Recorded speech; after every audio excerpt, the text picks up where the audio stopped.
What's up, everyone, and welcome back to the Relentless Project. I apologize for no episode last week. Things got kind of crazy, but we're back. Sometimes you look back at the old tape and realize you were predicting the future without even knowing it. My guest today is a returning family member of the show. He was sitting across from me on episode number 26 exactly 2 years ago this week, back in March of 2024. See, back then, I had to set up the podcast gear in my real estate office, and on the mic, I joked about him coming over and joining my company. Fast forward 2 years, not only did he join RE/MAX Select Realty, but I actually joined his team. You can't write a better full circle moment than that. But he isn't just killing it in real estate and as a loan officer for Breeze Lending. He's a husband, a father, a former college baseball pitcher for the College of Worcester, and a Warren Stout BJJ Black Belt who's been on the mats for over 12 years. He even released an instructional course called the Untappable White Belt. If you look at him, he looks like he could tear the doors off its hinges, but he is one of the most humble, grounded, and hardworking men I know in this city. Please welcome back to the show my teammate, my friend, Tanner Hall. Welcome back to the Relentless Project.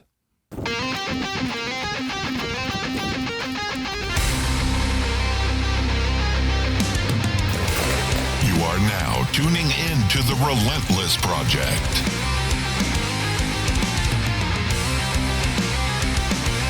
Real people, real stories, real life.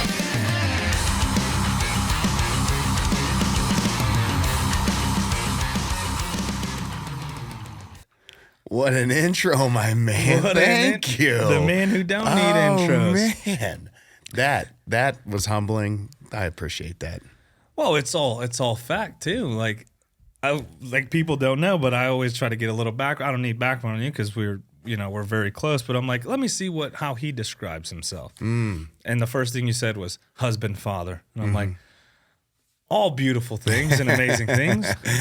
Doesn't really help me with this, so took it upon myself. But thank you. Yeah, do you remember 2 years ago, dude? I remember running into you in the gym and being like, yo, Ish, I got to get on that podcast. And we had no idea who each other were. Yeah, I was just seeing each other. He was like, oh, yeah, okay. Yeah, sure, and then, fast forward 2 years.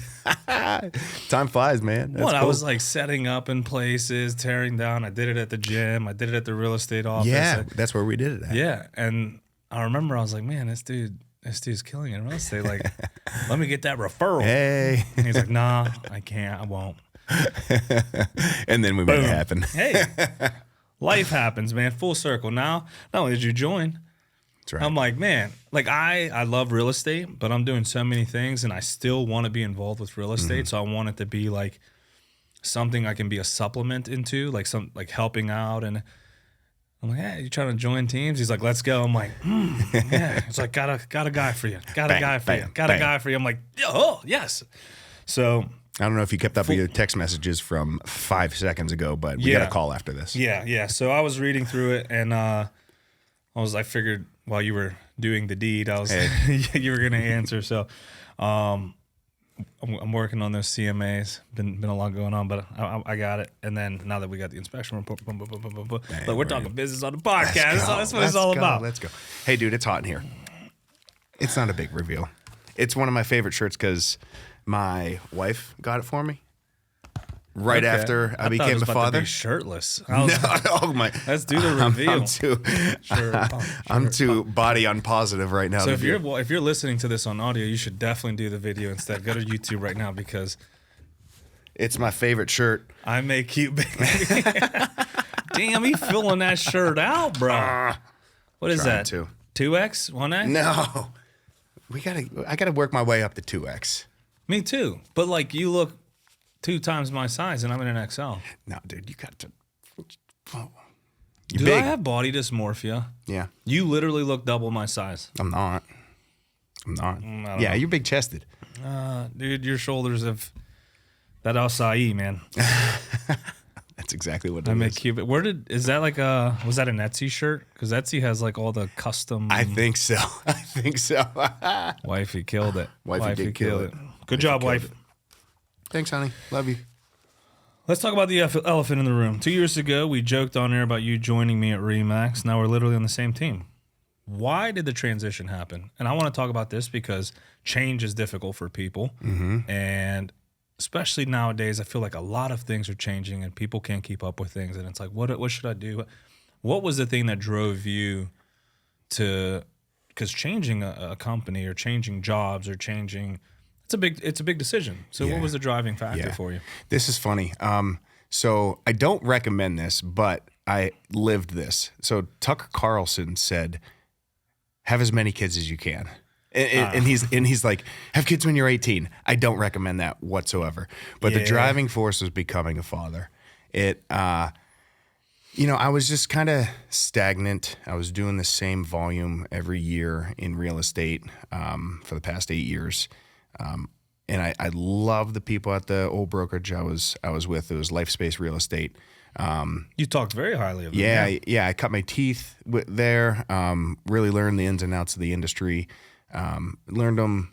I had support there. But I learned a lot of the things on my own as well. And every transaction you learn something. But I knew that like I could do better. I didn't know if there was better out there. I didn't know what I didn't know. So I just kind of went seeking. I went interviewing. So I interviewed with a bunch of different brokerages. And one of my, so Sean Saunders, you know Sean? Yeah, I know Sean. One of the greatest dudes on earth. He and I grew up as buddies, but high school, grade school rivals. I thought you were going to say sweethearts. Yeah, well, that too. I mean, now we are. Yeah. So you guys knew each other for a while. For a while. So he grew up in Franklin, PA. I grew up in Oil City, PA. So that is right. Yeah. Because I used to work out that way. Yeah. It's all coming back to me. Yeah, man. So we competed we went to like Catholic grade school, not together, but as rivals. He went to St. Pat's, I went to St. Stephen's. Baseball teams, all-stars, so. Fighting for Jesus. Yeah, exactly. That's my boy. So I knew Sean worked at RE/MAX, and I called him, and I was like, hey, I'm thinking about making a change. I don't know if I want to. I just want to see what's out there. He's like, okay, talk to Jamie. It was awesome. I still was a little undecided, called him back. He's like, dude, let me introduce you to Ed Ray, the CEO of RE/MAX. Ed's got 400 agents. Ed's got everything that he needs to be successful. He doesn't need me. He sat down with me for like 4 hours. And Ed's a solid dude. Dude, as solid as they come. So, just like leaving the fact of like the substance of the conversation, just the fact that he sat down with me for 4 hours, took 4 hours out of his day. Dude's in charge of all of RE/MAX.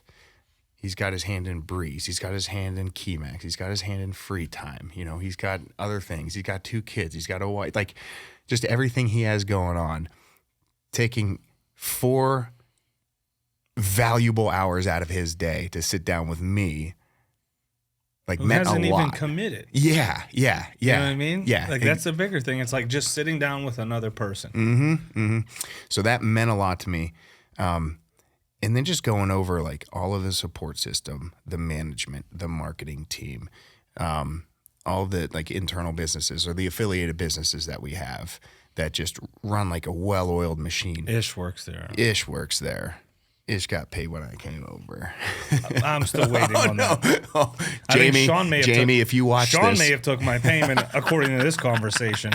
Apparently I wasn't instrumental. Yes, you were. You heard that. I told you. It's locked in. You were the first one you were actually the first one that I talked to. I said I might come over. I'm like, and you said talk to Jamie. Talk to Jamie. Yeah. Dude, talk to Jamie because I knew that introduction would happen. And that's Ed, right. This was my first interaction with Ed. I'm new to the company, and they have the awards ceremony, which used to be like in the evening, used to be a big banger. They're still fun, but like it was, I think they're going to go towards that again. But, you get to bring, like, your significant other and like a friend or an agent that you want to refer over. Like it was a big networking event. And you get sat at your table and they're like, all right, we're going to do the bosses are going to go around to each table and you have to do a fun pose, and the winner of that like wins this challenge or whatever. Yeah. I looked, there was another dude at my table surrounded by, McCandless is big women, a lot of women agents. I was going to say big women. That's not what I meant.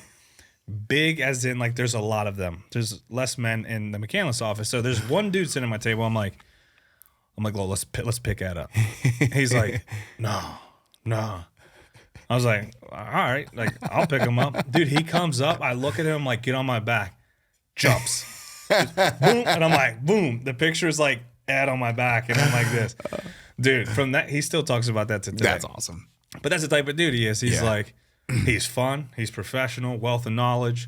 And he wants everyone to win. Everyone to win. So in that meeting, I was like, hey, I want to come into this company and I want to be treated like I know nothing about real estate. He's like, okay, yeah. I mean, I can coach you. It's like, wait, the CEO? Wasn't going for that, but I'll take it. Like you? I could learn from you. So yeah, I was like, hey, if you give me 8 one-on-one coaching sessions, I'll come over. And some other things, but that was like the main driver. He's like, absolutely. And I meet with him every month. I've blown through those 8 meetings. Like I meant 8 a month. yeah, exactly. And just like how he does things. And when I am in those sessions, I truly, like, I'm in the mindset that I don't know anything because I'm still learning. I'm still learning new tricks, new techniques, new marketing schemes. Like, he is a master of marketing. I mean, it's no coincidence whatsoever that we were once partnered with the Steelers, that we are partnered with the Pirates, that we are partnered with Pitt Athletics. And that's Ed Ray. That's nobody but Ed Ray. Like, he is the driving force of the marketing.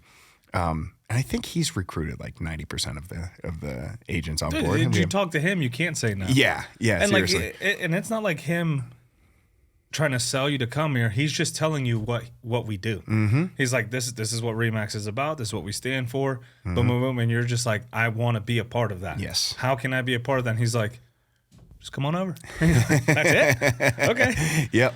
But that mindset is such a wonderful thing, because how many times do we solicit advice or solicit information or see this happen, and then the reply or the response is you trying to assert yourself into what you just asked for, right? Like the example, it's big in policing, defensive tactics. You go to a class to learn something, or big in jiu-jitsu. We can do jiu-jitsu. You go to a class or a seminar to learn something, and you see the response of some people going, well, we do this. Yeah. Yeah. Well, it's like, why did you come here? Like, if you come in with a blank slate, you have what you already know, and then you're going to have what they teach you, and then you can apply it in a way that works for you, instead of coming in and just trying to shut everything down. Like, how much more useful is this training going to be if you set your ego aside, set what you know aside, and just try to take in as much information, and then rule out what doesn't work, rule out what works, rule out what you like, rule out what you don't like, and apply it. Not many people have that mindset going into new things. My cousin kind of drilled that into me early on. I was, I think it was like 26 or 27 when I moved from Connecticut. Don't even. I hate this. I didn't. This 6'7" I didn't bullshit. say anything. Get out of here. So I didn't say a thing, bro. So I moved from Connecticut to Pittsburgh. When? In 2016. So this was like 10 years ago. And I worked at the company he worked for, and I didn't get along with my boss. I couldn't stand him. He was like the exact opposite of who I am and who I would hang out with, and corporate America bullshit. Yeah, you know? typical. Yeah. So John Meyer, who has now gone on to start his own company, is doing wildly successful. He always told me after I came out of meetings with my boss, he was like, take the good, leave the bad. Take the good, leave the bad. And I think you can apply that, I would imagine, to policing, definitely in jiu-jitsu, definitely in real estate, definitely in life. Like, Like, take the good, leave the bad. Whatever works for you, take it and put it in your toolbox. And if it's bad or whatnot, leave it. Now, sometimes you can adopt a mindset where the bad that you think, or what you think is bad, is actually really good for you. And so you have to have an open mindset to be like, is it really bad? Should I at least give that a shot? I'll tell you one thing. Ed told me, he said, every day I want you to go buy a pack of sticky notes. And every day I want you to write down 3 things you're going to accomplish before 1 o'clock the next day. And I want you to write down 3 people you're going to call. You don't have to have a conversation about real estate. You just are going to call 3 people and check in on them. And I was like, this is stupid.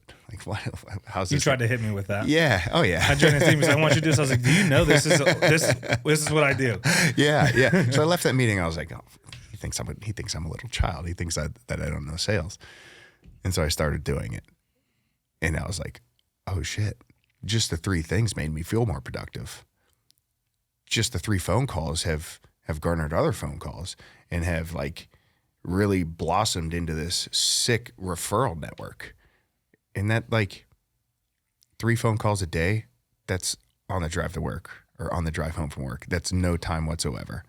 And the 3 things you're going to accomplish, you're going to do 3 things anyway. You're just actively writing them down. And it's an envisioning thing. Yeah. And then, doing what you say you're going to do. I like that. Yeah. Yeah. I actually like that. One thing, it's similar, maybe a little different. Bless me. Thank you. Yeah. That was gross. I'm not editing that out. But Andy Frisella said what he would do is he would go to a grocery store and he would speak to X amount of people at a grocery store.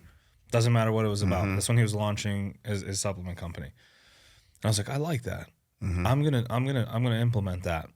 And literally, when I go into grocery stores, whether it's like an intentional, like, hey, what's up? How you doing? Like your shirt. Yeah.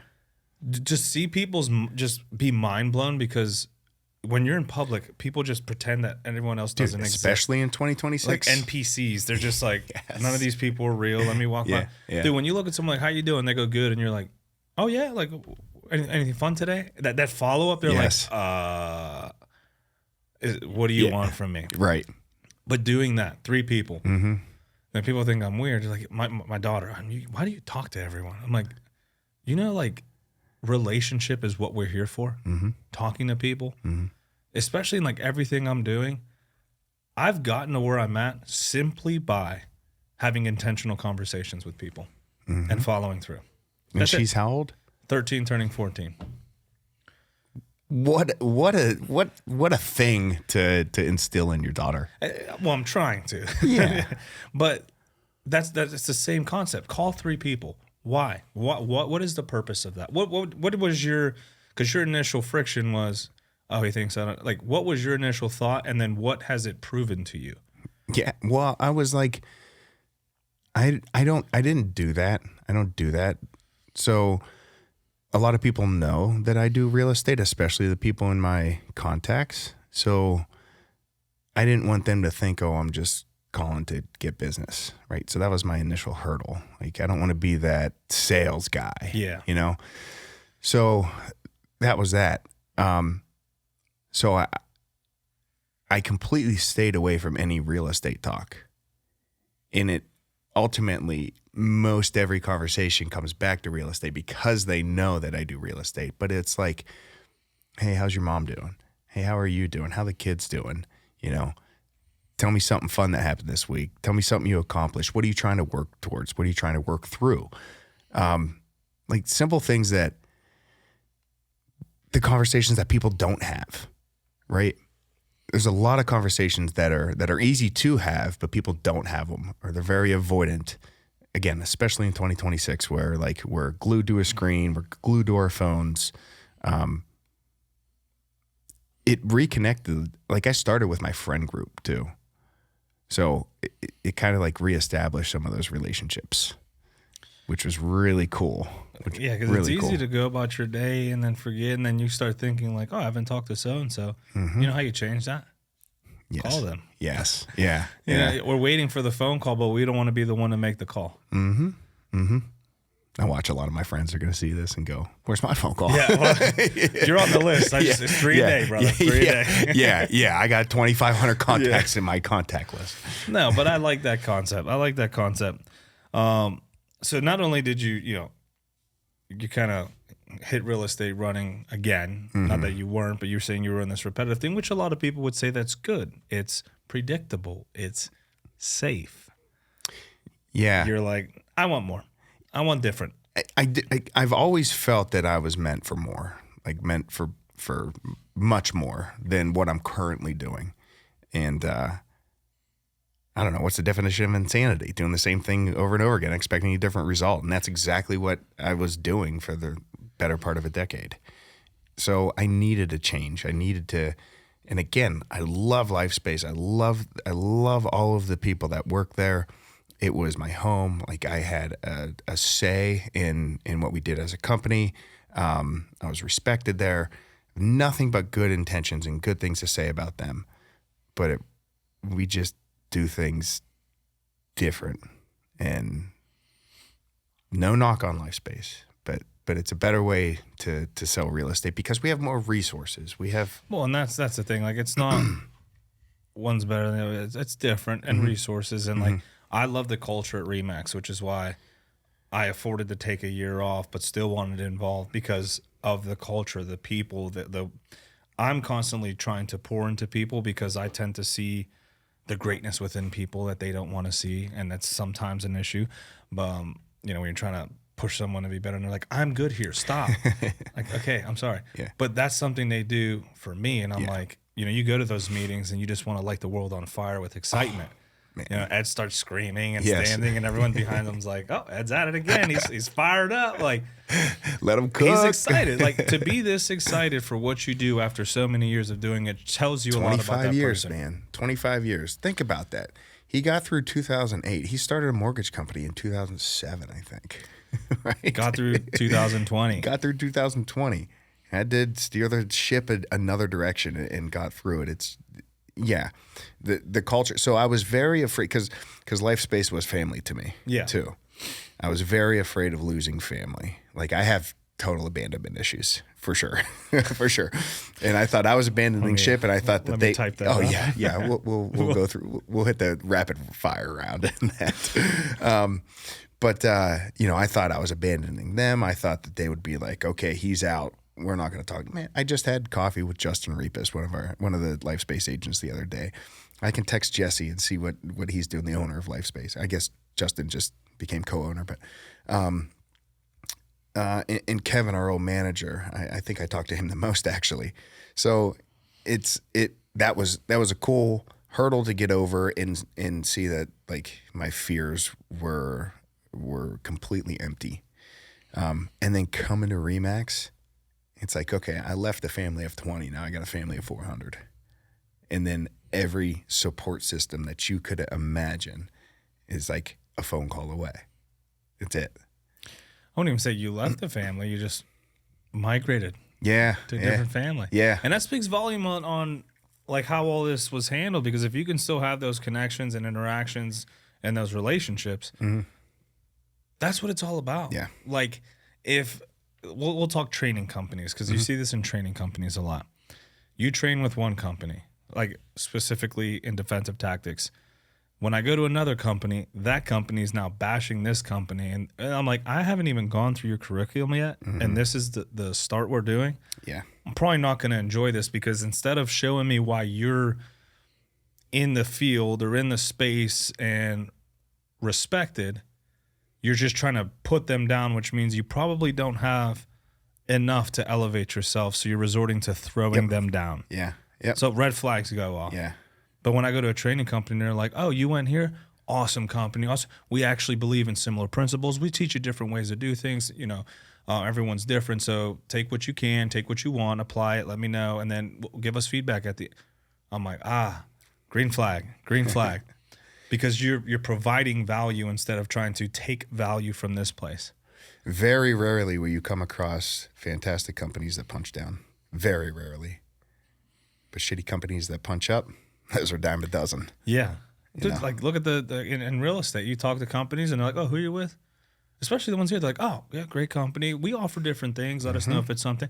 Like they're now, I haven't ran into it where they're like, oh, you're with horrible dudes or horrible. It's always like, oh, fantastic organization. This is how we do things. We structure a little differently, so if it works for you, they still try to get you, which I understand. I get it. I respect the hustle.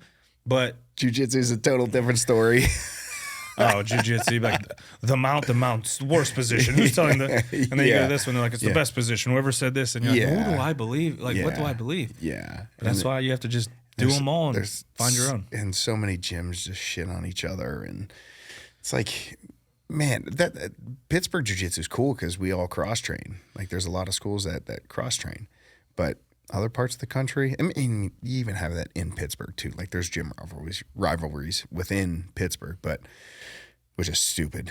Yeah, overall, though. So stupid. Yeah. It's a great community. Because it's funny when I'm trying to describe, like, working with Seminar Stack, with the Stacked Expo, we're trying to build this great thing where it's the Stacked Expo event's going to be multiple tournaments, multiple speakers, multiple seminars with different training companies so that people can come in and go, oh, I like this one, or I like this one, or this one fit me more, or I kind of like the way this company does it. It's a big resource. But when I'm trying to describe to people who aren't from like Pittsburgh, and I'm like, oh yeah, if we get with Warren and we can get with Isaac, and they're like, those are two different gyms, and I'm like, yeah, but yeah, they're friends. Yeah. We train at all of them, like we cross train, and they're like, oh, like, well, like we don't want any issues with people, and I'm like, I don't think you understand what I'm saying here. Like, like they roll with each other at each other's gyms. Like this is to try to give that concept to people. It's always confusing when I'm talking to people outside of the state or outside of Pittsburgh. Right. They're like, wait, you guys train? I'm like, yeah. Like, yes. On Fridays they go here. On Saturdays they go here. It's right. Like it's just hard to comprehend. Yeah, yeah. I think they have that in San Diego though. Besides, I haven't been there. Besides Andre Gaval's gym, total. Dude, I went to Florida to be on the Jiu-Jitsu Dummies podcast. Oh, cool! And that's exactly when all that came out. Oh, man! And Milton has a Academy Safe, which like they're big on making sure the Jiu-Jitsu gyms are safe. They do background checks. To avoid this kind of stuff. And that had dropped as soon as I'm walking into the studio. So like we started talking about that for the majority of the show. And I'm like, this is crazy. Yeah. Well, let's start. Allegedly. I don't want to be canceled because but yeah, that's you're uncancelable. That's your next merch drop. Uncancelable. I simply don't give a fuck, right? Like, I don't have bad intention. Yeah. So if you want to cancel me because I don't agree with grape, then that's fine. Yeah. That's fine. Cancel me. I'm sorry. I don't want to be in that group. Yeah, I don't want to be involved. But San Diego, I haven't trained out that way, but we're in talks with Subversive BJJ, and they have a show in San Diego May 31st that I may do a trip for. Let's go. You want to come? Yes. Let's go. It'll be, May I think 31st. it's a Sunday. So we'll have to go Saturday, Sunday, come back Monday, get back to business. We'll talk. I mean, dude, it's at the Hard Rock. It's huge. It's a huge event. Are we going to be on the mic? It's a net. No, I don't want to be on the mic. That's a big event. I'll do the local shows. I'm not gonna do. Why don't we do a Relentless there? Live commentating for Relentless. We probably could. He'll probably let that happen. It's like, hey, take your corner. Go. Yeah. I'll talk. Because we're announcing. Well, I'll say it. I don't care. We're announcing the partnership for August 8th at May 31st event. So let's go. Dude, it's about to be huge. What's August 8th? Stacked Expo. Okay. See how it all now it comes around. So what's the theme of this? Full circle moments. Full circle moments. Look at that. Which I think is beautiful because a lot of our relationship has been full circle moments. From training jiu-jitsu, from training at the gym. Yes. Real estate now. Like, aren't you looking at doing more content too? Like he's trying to be like me. I might have to drop another instructional and have Relentless Media behind the cameras. Yes, do it so I can actually. I know. I have it, dude. I have it all written out too. I just need to do it. We just need a mat space and go. Oh, that's hard to find. Oh yeah, super tough with all the gyms in the area who we're friends with. If only you had a handsome guy to run a camera. Son of a, where do we find one of those? I will be available. But not only do you do real estate, you decided to get into the lending side. Yeah, man. Too, with Breeze Lending in a market as crazy as it is today. Yeah. How important is it understanding both sides of the transaction, and what was the catalyst for you to not just grow your real estate, experience, but also dive into a whole new world in the real estate industry? Yeah. Ed. Okay. It all comes back to Ed. He's Full the man. circle moment. So, right. In our meetings, Ed would always say, back when I was selling real estate, we had to know the lending side. See, agents today, they don't need to know the lending side. They just hand it over to the lender and let them go. And that's kind of just a relationship. They don't have their hand in it. Some of the better agents out there, like they'll be a little more involved. Hey, this person's prime for a conventional loan or an FHA or a VA or whatever you have it. So he would always tell me, hey, get really familiar, sit down with your lenders, get really well versed on the lending side. And then we had an opening at Breeze. And then we started talking about there's three things that he looks for. It's character, competence, and culture. And if an individual fits all three of those, then they're well fit for it. But there's one thing that you can't really train. You have to have it or you don't have it. It's likability. It's character. And so he always said, you're a likable guy. You have that. You have that. We have the culture. You fit right in. We can get you the competence. And so he was talking about the opportunity within RE/MAX and quite frankly, the pay structure. And I was like, you have to stop talking to me about this. Y'all hiring? Because I'll go get my license tomorrow. I was like, Ed, you got to stop. You got to stop. He's like, well, I'll send you the information. You do what you want with it. The cheese at the end. Yeah. So Thais, shout out to my Brazilian sister, Thais. She's amazing. Have you met her yet? No. Oh, she's awesome. Not yet. Yeah. We're gonna plan a trip down to Brazil for Carnival 2028. Oh. Yeah, I just gotta sell loans to do it. I need to pick up my Brazilian accent back. Yeah, arriba. No, it's not Brazilian. That's not Brazilian. That's not Portuguese. That is Mexican. Espanol. But so she sent me all the information, like how to get my license and what to do. And things happen as they were supposed to. How long God was the willing. process to get your lending? Is it a lending license? Yeah. So there's a asking for our listeners here. Yeah, of course. So there's a 20-hour course that you need to take, and then you need to take the national exam that also has state exam questions on it. So it's one exam, national and state specific. Usually it takes a while to get it. I had the real estate experience, so I was real familiar with a bunch of the terms and what went on. So I got it in 2 weeks. So I did the class the first week, and then I took the test on a Tuesday, and then applied for the license and got it on Thursday. So it was again moving fast. But another one of our lenders, it took the state 6 weeks to process her paperwork. 6-7 weeks. I feel like we should end the podcast now. I'm asking. Because it means nothing. And that's the worst part of it. It literally means nothing. It's the worst part of it. So that was a moment where I was like, oh shit, I'm supposed to do this. It happened very quickly. The stars align. When it falls on your lap, when you jump on an opportunity, it's like dun, dun, dun, dun, dun. Yeah. It's probably the big man saying, There. Oh, That's the way. It 100%. Dude, I was on my knees praying in the shower the morning of the exam. I was like, it's in your hands now.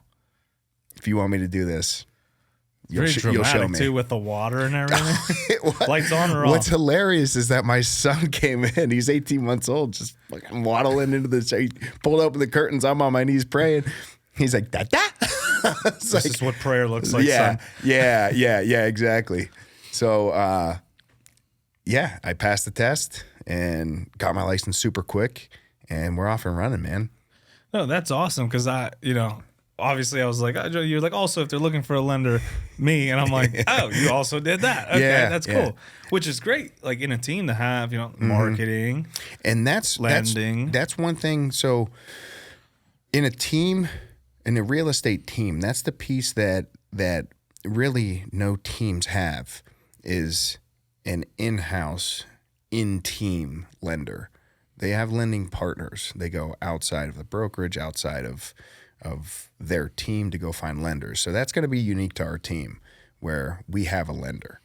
The other thing is what's cool about being, having the realtor side of it is now I get to refer to my team.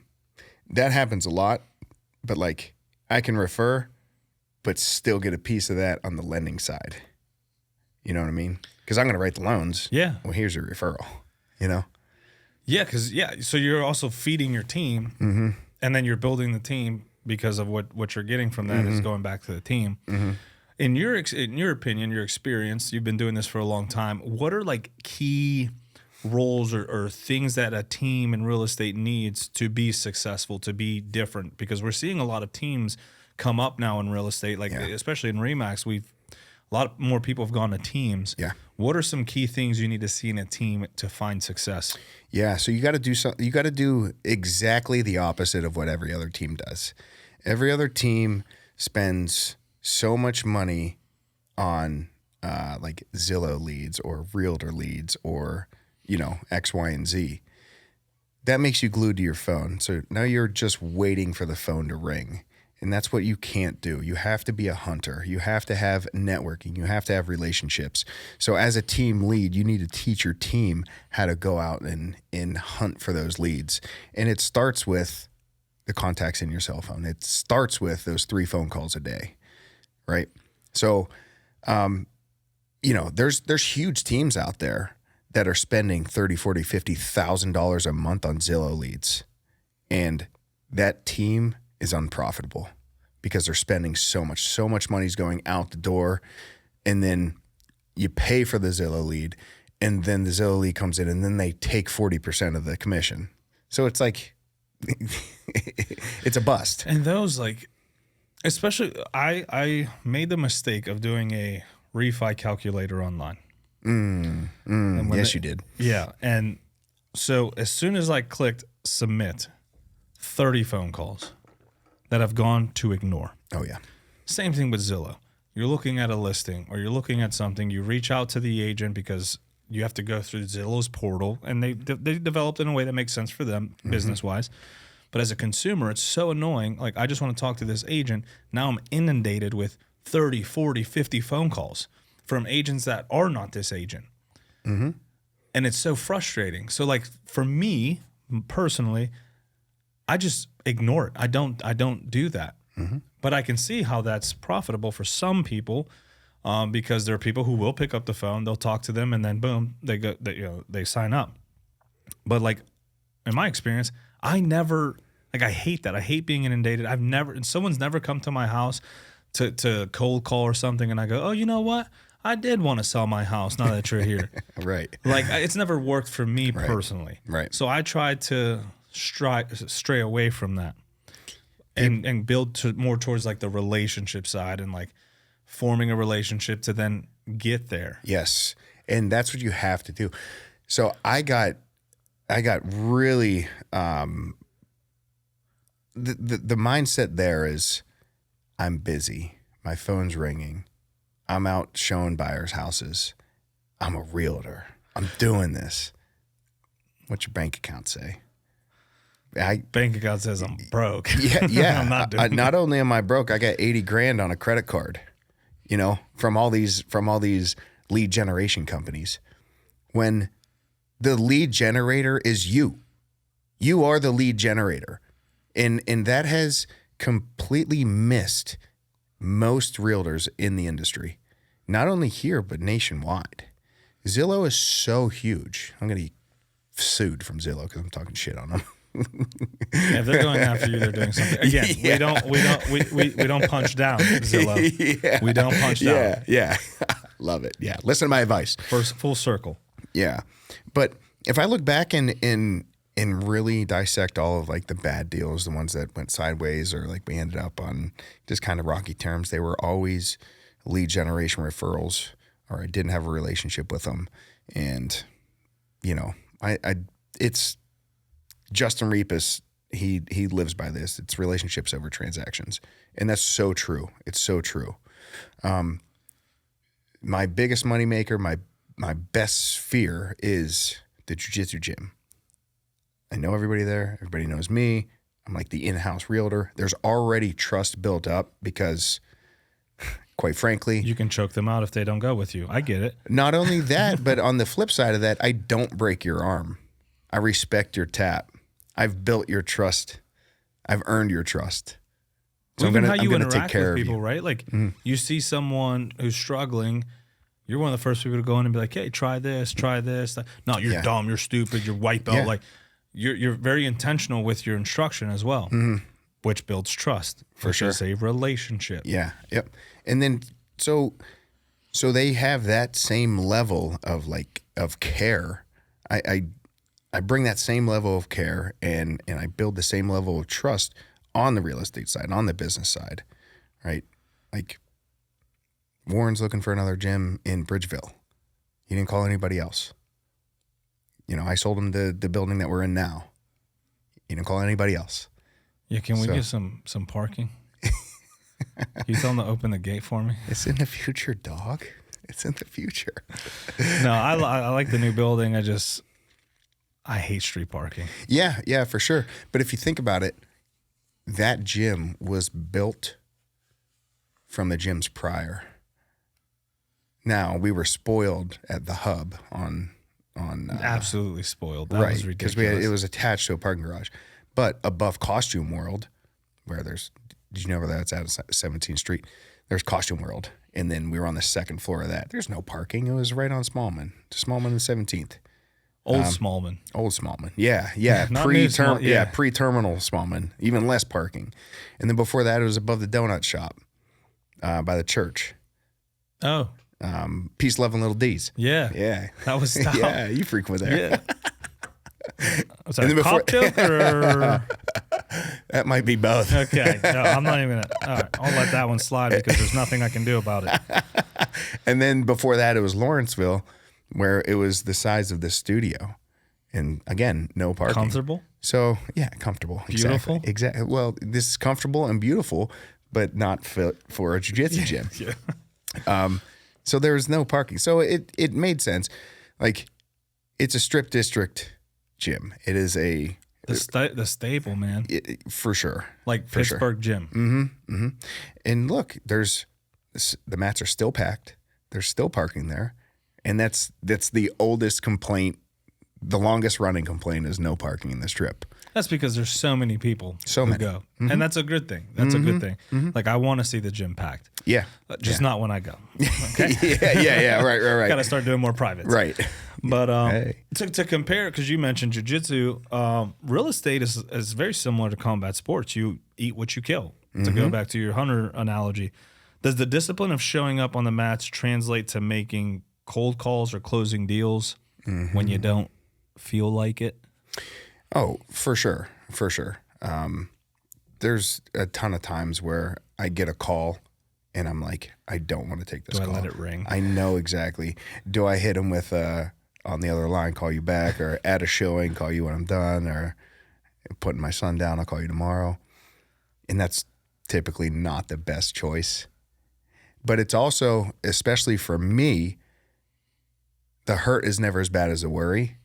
So what I think is going to be like a shitty phone call oftentimes ends up to be a very fruitful phone call, you know? Where like, maybe I'm afraid to face the problem, or maybe I'm afraid to say the hard thing, but then you do because you're afraid of the reaction, right? But then I do, and they're like, oh, that makes sense, you know? Fear is interesting. So interesting. It's like 98% created in our mind. Like the fear of I was starting about to say jiu-jitsu. 100%. Well, and it's not. That was just a. But pretty close, right? Like, starting jiu-jitsu, I'm gonna.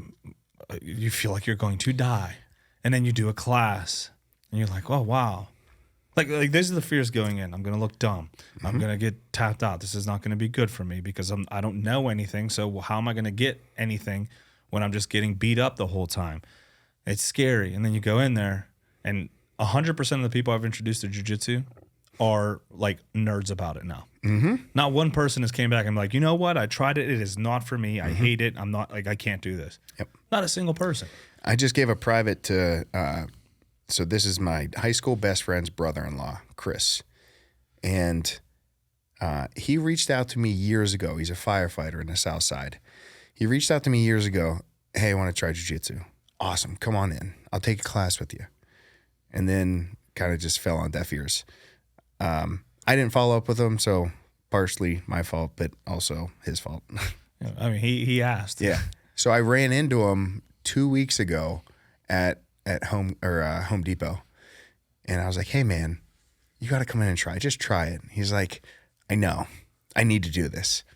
And then he took the initiative. He reached out to me on Instagram and said, "Hey, I really want to give it a shot. Like, I tell my girls all the time, you got to do something new. You got to do something challenging. You got to step out of your comfort zone." And I've been doing the same thing. I've been in my comfort zone for the last X amount of years. I got to try this. I was like, all right, we're meeting in Zealand on Friday, 10 o'clock, be there. Then I got sick and I was like, okay, I got to push to Monday. but we just had our first private on Monday. I was like, dude, it's free. The value in it for me is getting you into jiu-jitsu, is to introducing somebody else to my passion, to my addiction, to help better somebody's life. Because it's grown me into a man. It's helped me deal with, you talk about like how real estate or jiu-jitsu translates to Again. Sabi. How jiu-jitsu translates to real estate. Staying calm in the storm too. So it's just completely overhauled my life. And if I can help somebody do that for themselves, I'm 100%. And that's a priceless aspect of it for me. I don't want your money. I want success for you. So he was texting me the whole week. He's like, man, I've been doing my research. I've been asking ChatGPT. I've been watching videos like what to expect on my first private. Throw all that away. I said, that's exactly what I said. I was like, you could do all of the research you want, man. It's going to be nothing like you think. You were going to have so much fun. So we got there, opened up the doors. He's like, I'm nervous. I'm like, okay. It's normal. Just talk to me after. He's like, I'm going to suck. I don't know anything. I'm like, that's the point. That's why we're here. That's it. Yeah. And we went through the private. We rolled a little bit afterwards. And, we were both drenched in sweat. And he's like, dude, this is the best workout. Like, I am totally drenched. I learned something super cool. I'm 44 years old. I didn't think my body would hold up. It held up just fine. How do I sign up? I was like, that's my payment right there. Well, it's like, so I equate jiu-jitsu to faith too, right? Like people are always like, why are you always pushing jiu-jitsu? Why are you always talking about people about God? And I'm like, because if you're given $1 million and the stipulation is for every million you give, I give you $1 million. Now this is just a metaphor, but it's the best way I can explain it. For every million you give, I give you an additional $1 million. Like for you to introduce someone to something so good, you will reap that benefit. Just seeing their joy, seeing their life change, seeing their confidence build, seeing their life saved. So why would I not give you $1 million? Why wouldn't I? Like, why wouldn't I be screaming at the top of my lungs to get people into faith or get people into jiu-jitsu when I know the benefits, I've experienced the benefits, I've seen the transition in myself and others? Why would I? What type of person would I be to hold that to myself? Horrible person. Yeah. You know, Judas. He played a role. He Yeah, played a role. a role. That's why we're saved, because we needed a traitor. Yeah. No, but I don't want to be the one to go against Jesus. Someone had to do it. Yeah. But like, why would I keep that to myself? Right. So I'm always pushing jiu-jitsu. I try not to push faith. I let people come to me and I'm like, hey, like, you know, if this is something, like, this is what it's done for me and people I know. Why would I hold on to that? Dude, so when I'm pushing jiu-jitsu, I'm like, I can't explain. Just try it. Just try it. Just try it. And then they try and they're like, wow, my tattoo artist, Corey Speciale. I remember getting tattooed by him. He's like, dude, all you do is talk about jiu-jitsu. Like, it's so lame. It's so men wrestling men, da-da-da. Yeah. He's crazier than I am about it now. Like, I'm like, you see, you used to make fun of me. Now look at you. And he's like, you've been training? I'm like, he's like, you need to be training. Why aren't you? And I'm like, oh, how the turns have tabled, huh? Like, look what I've created. This is a problem. Yeah. But just introducing people to it changes everything, and it gives you that confidence in right? Like, if you're dealing with a client and they're giving you the works, just going, you know what? Like, it's gonna be okay. This is a phone call. Right. It's just a phone call. Or it's just a conversation. Like, I could be getting choked out by Tanner Hall's anaconda arms, but I'm not. This is a phone call. In an anaconda, too. No, that's... You and Broncos are probably the worst. The worst anacondas.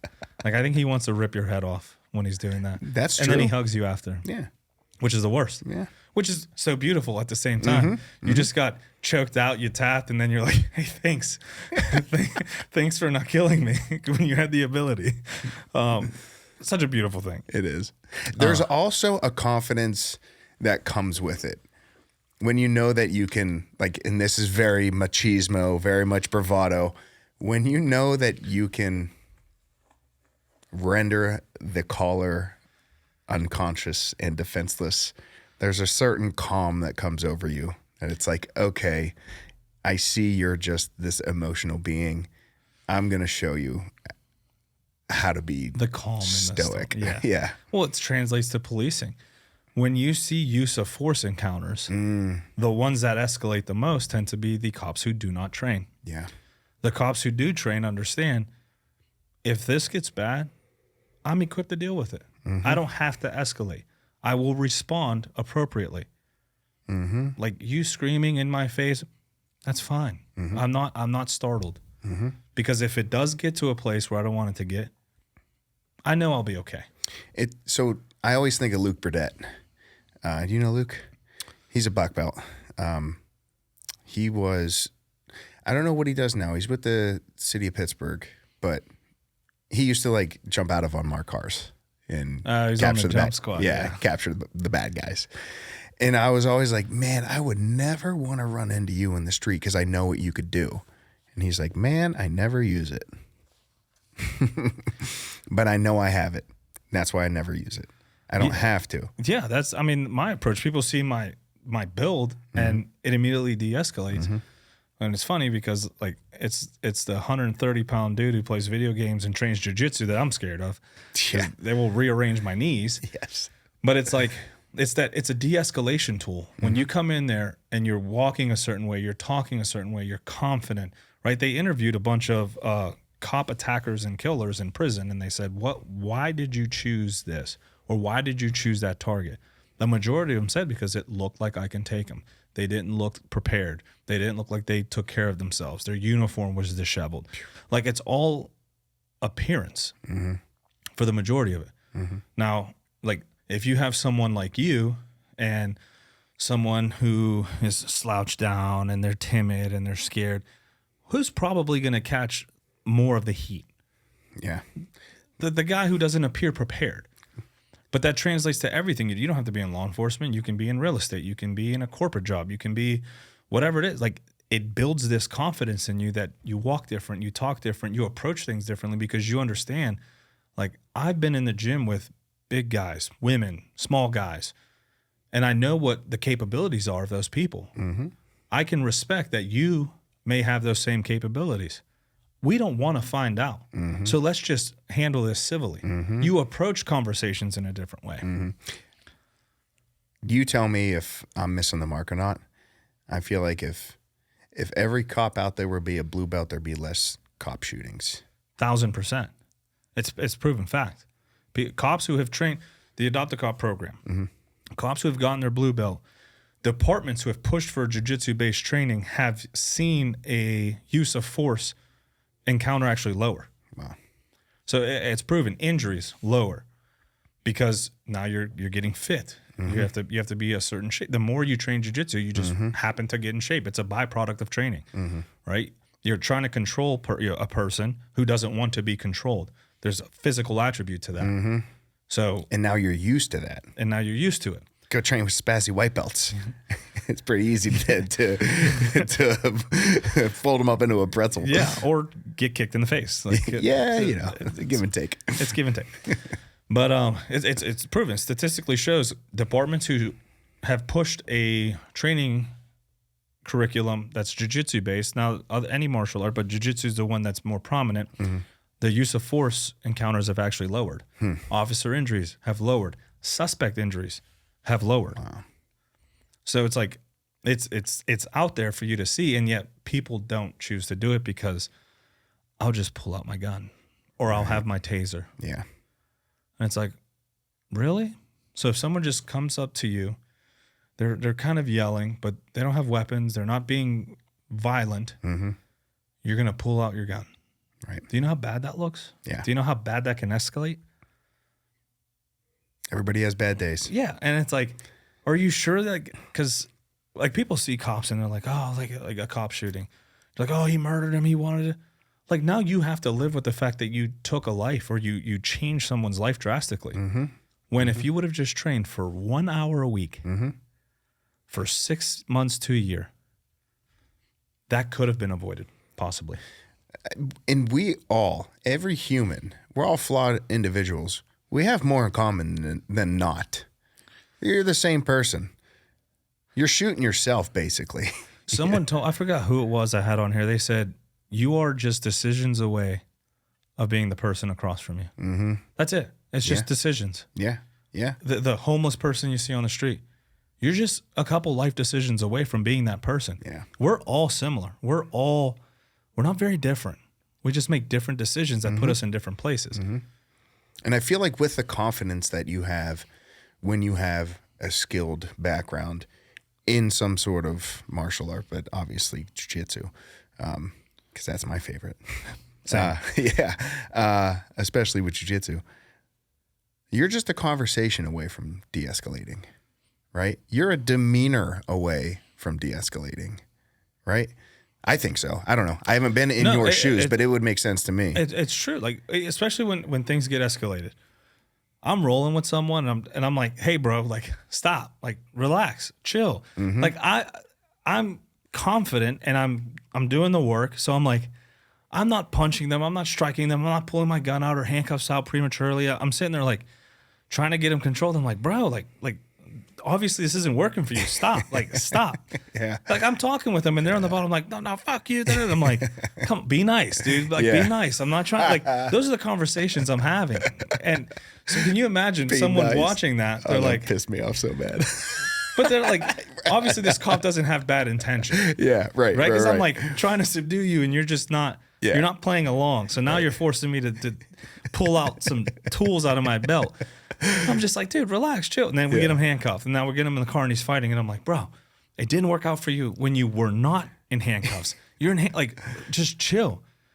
The majority of those encounters, by the time I'm driving them downtown, they're like, downtown. They're like, ah, bro, I'm sorry. I appreciate that. Yeah. Like, I appreciate that. Yeah.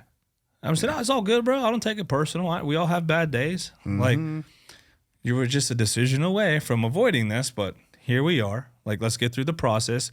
You cool with me? I'll be cool with you, and hopefully, you know, you can get the next part of your life started. Like, let's get this behind. Like, you can have those conversations because you're not at a heightened level. You're not in that.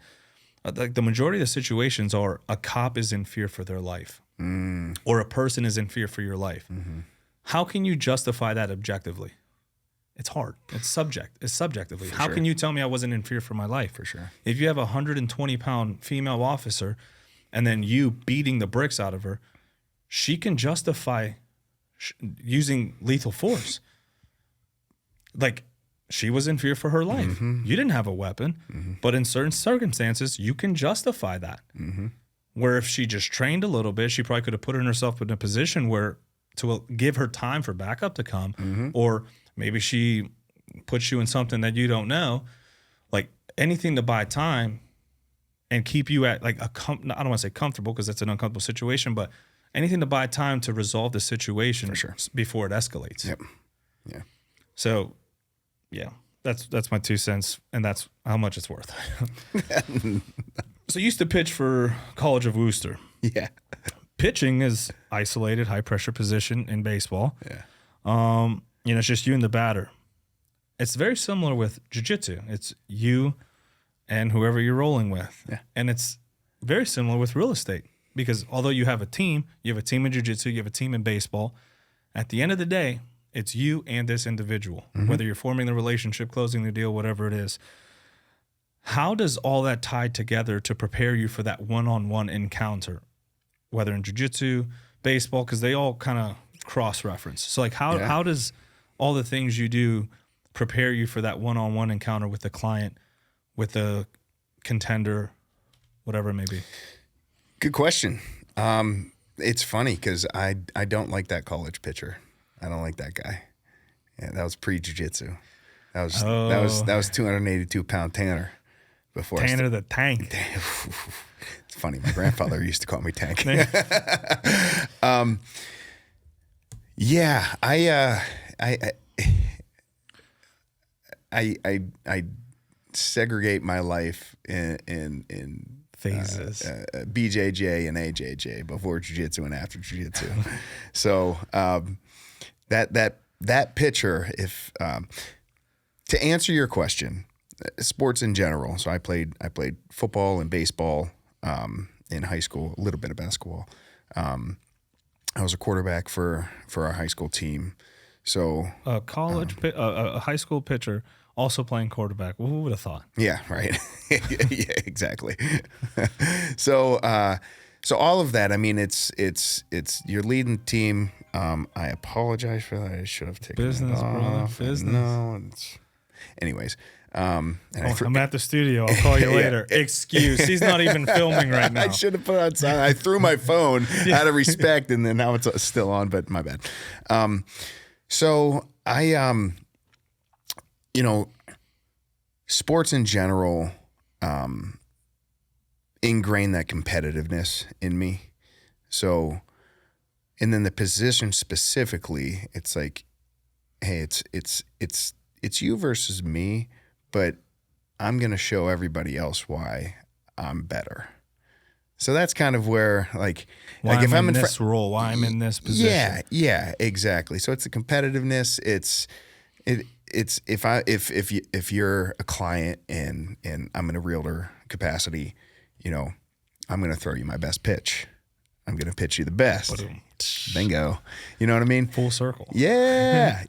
So there is where it's like the strategy's involved, the practice is involved, getting the repetitions in, all of that. But going back to like BJJ and AJJ, like that kid was, if that kid was in front of a client, he'd lose every time. And I kind of lost every time in college. I was not a good college pitcher. I was a head case. I was great in the fall ball. Like I worked my way up to the top 4 starting pitchers are the weekend pitchers. So I was going into my first spring season in college. I was a number 4, so I would pitch every weekend. But I quickly lost that job because when it came push to shove, or when push came to shove, and like I was in an actual game where it mattered, I'd lose it. I sucked, man. And then that was quickly apparent. And then my roommate took my spot. So, you didn't know jiu-jitsu to beat him up. Yeah. It kind of put you in a bad spot. Yeah, it did. The only thing that I did, not the only thing, like I had a few good games. I won the game that took us to the national championship in my junior year. I was long relief. Our starting pitcher, he blew out his arm. He was only good for a couple innings. So I pitched like inning 3 through 7, I think. So I won that game, and that took us to the national championship. Then we lost 2 to St. Thomas, and there was a center, the magazine center of Sports Illustrated was our pitcher. We had to play 2 championship games because we went there undefeated. The second game, so we lost both of them. The second game, Mark Miller, it's him kind of like hanging his head as the winning team, St. Thomas, was dogpiling behind him on pitcher's mound. They just won the national championship. So, that was cool. The relationships there, that helped. Like my teammates, still talk to those guys to this day. So that kind of translates to real estate. But again, like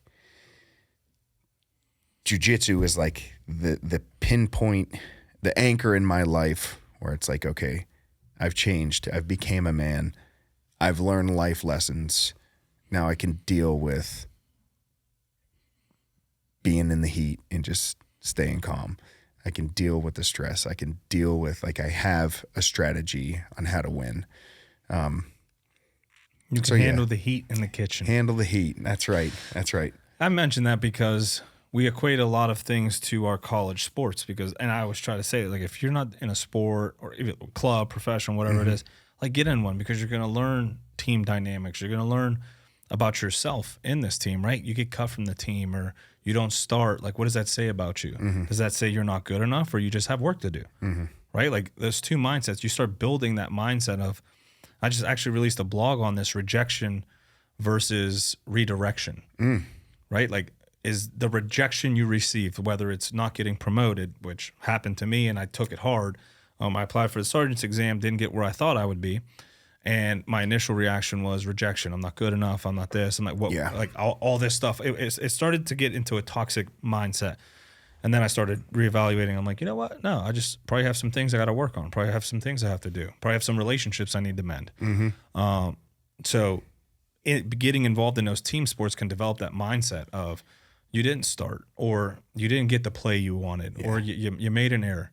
You can direct that outward and blame people, or you can direct that inward and go, what can I do so that this doesn't happen again, or so that I have a better chance of it not happening again? And I think that takes life experience, failure, and maturity to like land on, hey, this is what it actually is. It's not me failing. This is me learning. It's funny. My sister, when's this episode going to go out? After this Friday? Yeah. Okay, cool. This Sunday. Okay, cool. So she'll be listening to this after whatever happens because you said Friday. And probably her bosses. so she's interviewing around, and she interviewed with Stryker, and Stryker gave her a Gallup test. You familiar with that? Sounds familiar. They're like one of the questions, as an example, would be, can you relate to the animal, a chameleon? Tell me how you can relate to being a chameleon, right? Well, yeah, I can, change my colors in different atmospheres. I can adapt to my environment. Yeah, it's so stupid. So I was talking to her before that exam, and she was running these like test exams on ChatGPT, and she's like, well, one of the questions was, tell me about a time that you failed. She's like, what would you say? And I was like, well, listen, you don't really understand this. Like, you're 23 years old. Oh, I'm 15 years older than you are, but here's how 38-year-old Tanner would answer this. I said, I've never failed in my life. I've only won or I learned. I don't take any of the failures as losses. I've learned something from every setback, and then I learned from it. I got better, and then I applied it to the next thing in life. So I don't see failures as anything other than learning experiences. She's like, can you say that again? I have to write that down. I'm like, you'll live that. You will live that. That's good because at least you put it in her mind. Yeah. And I always talk about that here. It's win or learn. Yeah. Like, for sure. If you're applying that mindset to whatever, you never lose because, and I saw a quote where it said, a successful entrepreneur has failed 1,000 times before the next person ever even started. And we see these people, right? The Elon Musk, the Jeff Bezos, the guys running the industries, and we're like, oh, how lucky, or it must be nice. And it's like, in reality, these guys have failed thousands of times before we even make the decision to start something. Yeah. How many times did I hold off pushing out the podcast because I don't have the best this, I don't have the best. How many times do people hold off starting jiu-jitsu because they don't want to be tapped out? Well, guess what? When you start, you will lose a lot, quote unquote. Dude, I remember when I was talking to you about starting this thing, you were saying that you started it and it was just you in front of a camera, and you're like, I can't do this. This isn't it. So instead of just quitting altogether, you pivoted, and now you have guests on, and look what the show's become. How are you approaching? How many episodes? You're 128. Let's go, dog. Let's go. Dude, 128. But Let's go. Even through this, like, I refined things throughout. Like, you know, I flew out to LA. I got to be on Jubilee's, one of Jubilee's Michael shows. Francese. Yeah, that was awesome. I got to speak with Michael Francese, who's a phenomenal dude. He coming from a cop. Well, because you learn, right? Yeah, like, as yeah. a cop, as a person, I can understand, like, we go through things, and he made decisions to learn and grow, right? Like, if he was still doing the things he was doing, he probably wouldn't be the dude he is today. Yeah. That being said, taking opportunity, I went to speak on law enforcement regarding, like, my profession, but I also went there to learn about a media company who's doing it, probably one of the best prominent media companies, how they're doing their production. And I was talking to one of the producers there, and he's like, oh, we have show sheets, so, like, we can't anticipate what people are going to say, so we try to control as much as we can, i.e. the intros, the small mundane stuff, right? Like, in the beginning, I read the intro to you. I'm going to film that so it's perfect and clean and polished, because that's the thing that's going to hook people, right? Like, it's not fabricated. I read it to you. You're going to respond to it. But one thing I can't control our conversations. I can't control the intro. It's me, right? I can have a format that I'm following so that when people are listening, they listen to every episode. They're getting your story, but they're also getting the lessons and things I'm trying to pull out. And that happens through being organized. I don't even know how I started this thing, what I'm talking. But refining the process. Yeah. In the beginning, I pressed record and just started talking about what the podcast was going to be, and I hated it. And then I was like, I need to have guests. Had guests on, and I was like, oh, learning about them. Okay, learn about you. But then after I'd listened to it, I'm like, man, I should have asked this. I should have asked this. So then I started doing talking points, right? Like, because a lot of people were coming on, and as funny as it is, as the confidence that jiu-jitsu builds and MMA, and when I'm talking to these athletes, you sit them in front of a camera and they're shy. You fight in a cage, but you're scared to talk in front of a camera, which I was told. Like what Chael said, I am naked except my underwear in a locked cage. What else is going to make me afraid? But yeah. Yeah. So I'm in law enforcement. Yeah. I deal with a lot of crazy things. And my buddy looks at me, he's like, you're scared to talk in front of a mic and camera? And I'm like, that sounds silly that's silly. That makes so much sense. Yeah. So in refine the process, so every episode I'm always looking like, how can I change this? How can I, traveling to people's places was getting hard. So I was like, I need to find a spot through a guest, shout out Savage Gentleman. He connected me with the guy who owns here. So we started talking. Now I have a studio, and then I'm like, okay, having a show format so that every episode, although different, follows a similar timeline or a similar theme, pulling themes from people's conversations, so that when people are listening to this, they're like, oh, Tanner, man, that, that's why I'm at full circle moment. Yeah. How many of us go through full circle moments in life and we ignore them? Oof.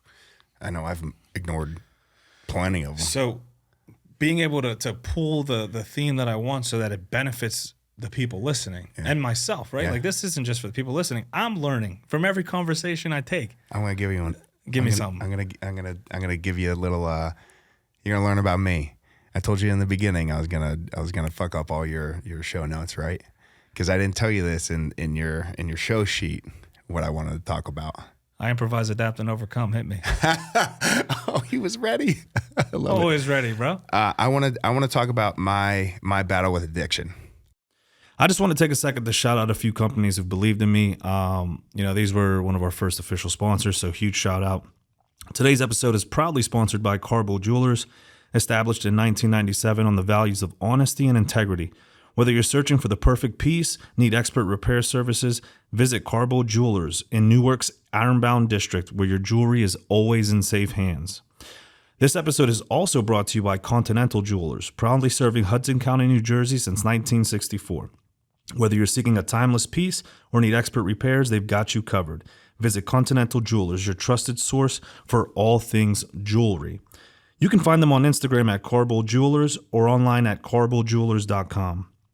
Lastly, big shout out to Carbo Trading. Besides coins, precious metals, and jewelry, if it could be traded and collected, he's probably got it. They can be found on Instagram at carbo.trading. You can find all of our sponsors out online on our sponsor page at therelentlessproject.com. Okay. So I've had a probably 2.5 year addiction to Kratom. Are you familiar with that? Yes, that's actually a big topic now. Yeah. So last episode I was on, I even said it, and like you could go back to the episode. I was like, hey, I got to take my Feel Free. Ben Greenfield advertises this, so it has to be healthy. Boom, took the shot. You probably don't. No, yeah. I do remember that. Yeah. I don't know if we got that on film though, but I remember that moment. I think that was right before we started. Yeah. Yeah. So this shit is awful. I got sucked into it. It was supposed to be some like healthy, like the literal bottle on it says Feel Free. And it is such a highly addictive substance, and it's apparently a hot topic. Like It is actually. We're seeing this a lot in law enforcement too, but even in the fitness world, where people are taking it as like a pre-workout. Now the issues is Same. And I haven't really dove into this. This is just the few things I've read. At a small dose, it imitates an opioid. At a high dose, it imitates a stimulant, or vice versa. Yeah. So the way the genetic makeup of it affects our bodies differently depending on if you're microdosing or macrodosing. Now the issue with that is it's becoming dependent. So like people are becoming addicted to it severely. Yeah. Yeah. So it wrecked me, completely wrecked me, like everything. I think a lot of people that know me and listen to this are going to be like, I had no idea. What do you mean? Which is why I appreciate you talking about it, because how many people are battling addictions they never want to talk about? Yeah. Yeah. I mean, that's half the reason why I want to talk about it. The other half is Let me find it on my show notes. Yeah. Oh, wait. The other half is because it's cathartic for me too. So, dude, I totally understand the pre-workout. Like I couldn't wait to take it before training. I couldn't wait to go and lift. Once I'd roll up to crunch and in the parking lot, pop one, and they're like, it all of the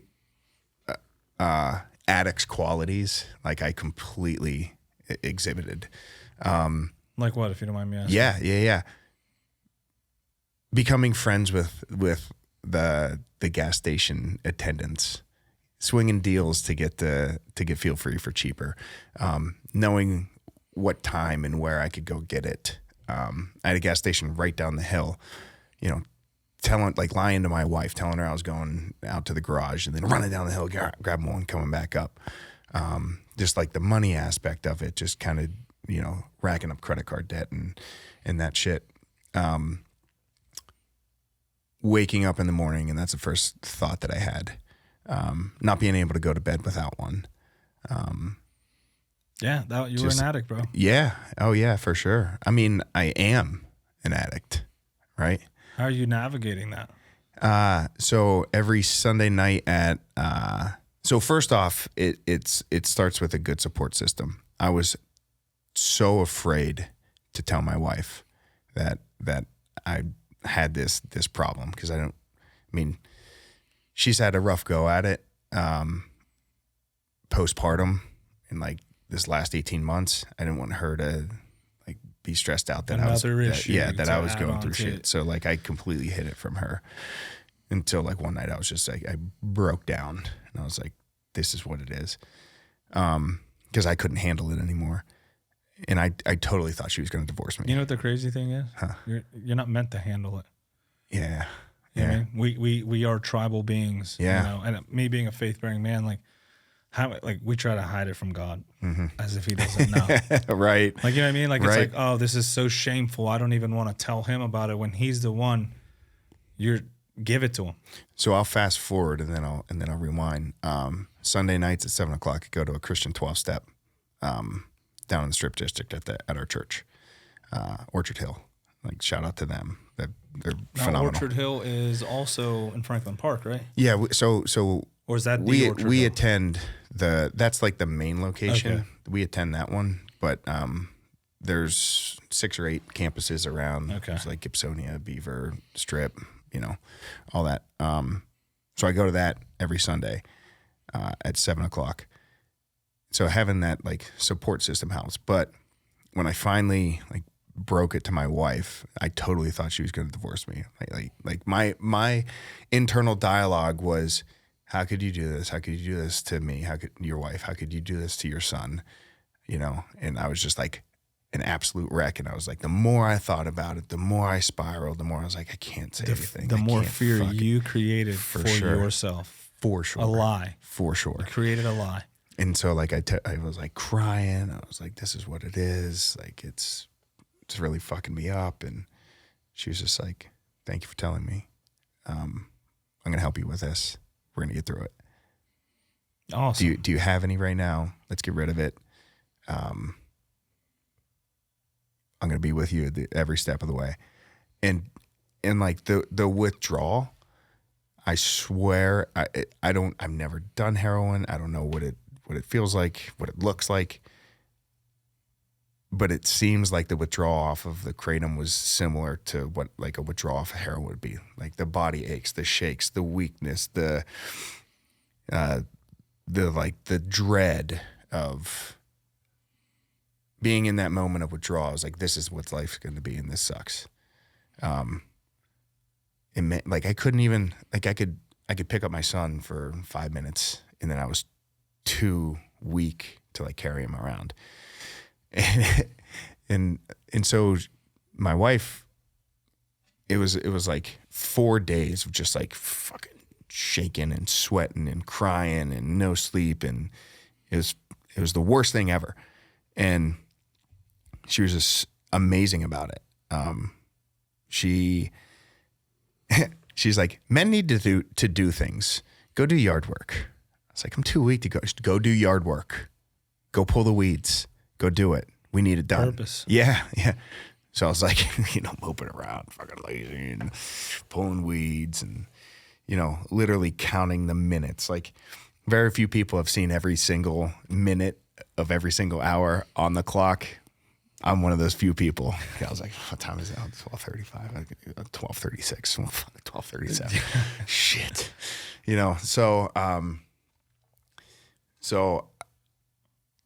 thanks to her, thanks to the support group, but ultimately thanks to God, I got through it. I got out of it, and still have like thoughts, still have cravings. It's so easy because it's at every fucking Sunoco and every smoke shop there is, and they're still touting it as this like alcohol alternative. And if you're on pills, like take this to get off of pills, and you're just feeding one addiction to replace another. For sure. And you can't do that. In typical Americans, we fuck everything up. So for sure, there's like a kratom leaf in Thailand. They call it Kratom. And if you take the leaf and eat it, it's kind of like I don't know this, but I would think it's kind of like a coca leaf. Like, just eat a coca leaf, you're happy, it's not like addictive, and you go about your day. So we take the kratom leaf over here, concentrate the shit out of it, add some pineapple juice, and give it to you in a super concentrated dose. Now easy to take. Super easy to take. And now they have like synthetic shit in chewable tabs and pills and capsules and all that stuff that you can take. And that's where, like, I mean, it's all real bad, but that shit's really bad. And there's no long-term studies on it because it's new. It's so new. So I have no idea how bad I've crushed my body. I have no idea what's going to happen to me in 20 years. Like, that's the shit that I think about now. Like, being in the addiction, I didn't know how I was going to deal with real life, because when I was on it, like, I was super interested in everything that I was doing. I wanted to work. I wanted to, like, be a present and mindful dad and husband. And I wasn't, you know, like, you can't be when you're high. I mean, let's call it what it is. Well, that's taking your priority. Yeah. And now you've attached the priority of being a husband, a father, a team leader, and you've attached it to this thing. So you get rid of this thing, and now you feel, well, now this is all gone. When in reality, this was never there because this was your priority. For sure. It was the priority. Yeah. Which, like, again, that sucks for my wife. That sucks for my son. That sucks for my friends and my family and my clients and all that stuff. And, like, a substance is... It sucks if you were still doing it. Now, here's we always have to find the lesson, right? That's not a loss. That's a lesson. Yeah. We have to find a lesson in everything. How did this build you and your wife's relationship? Yeah. You were forced to lean on her. Yeah. And amazing as she is, took that role upon dealing with her own stuff and came through, showed out. I mean... Like, how close are you guys? Because I'm not saying go develop a addiction to test your relationship. No, not at all. But this is like pulling the lessons from everything. I was on a fast track to divorce for sure. And then I confessed, and she was everything that I could ever want my wife to be in that moment. And she was given the ability. She wasn't a rock. It. She was a diamond. Like, she was. I wouldn't sit here today sober in front of you if I didn't have her, if I didn't have God, if I didn't have the support group. And, like, she was the catalyst. She was like, okay, let's go to church. Hey, I think Orchard Hill has a Christian men's 12-step group or Christian 12-step group, because there's men and women in the group. Why don't we sign you up for that? What else can we do?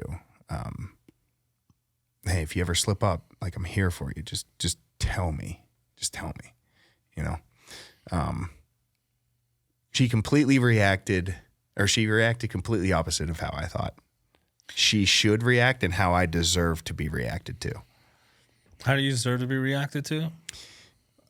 She should have left me, for sure. Yeah, that's what I thought. The way she reacted, totally different. Yeah. Which is like a testament to you guys' faith as well. You know, like,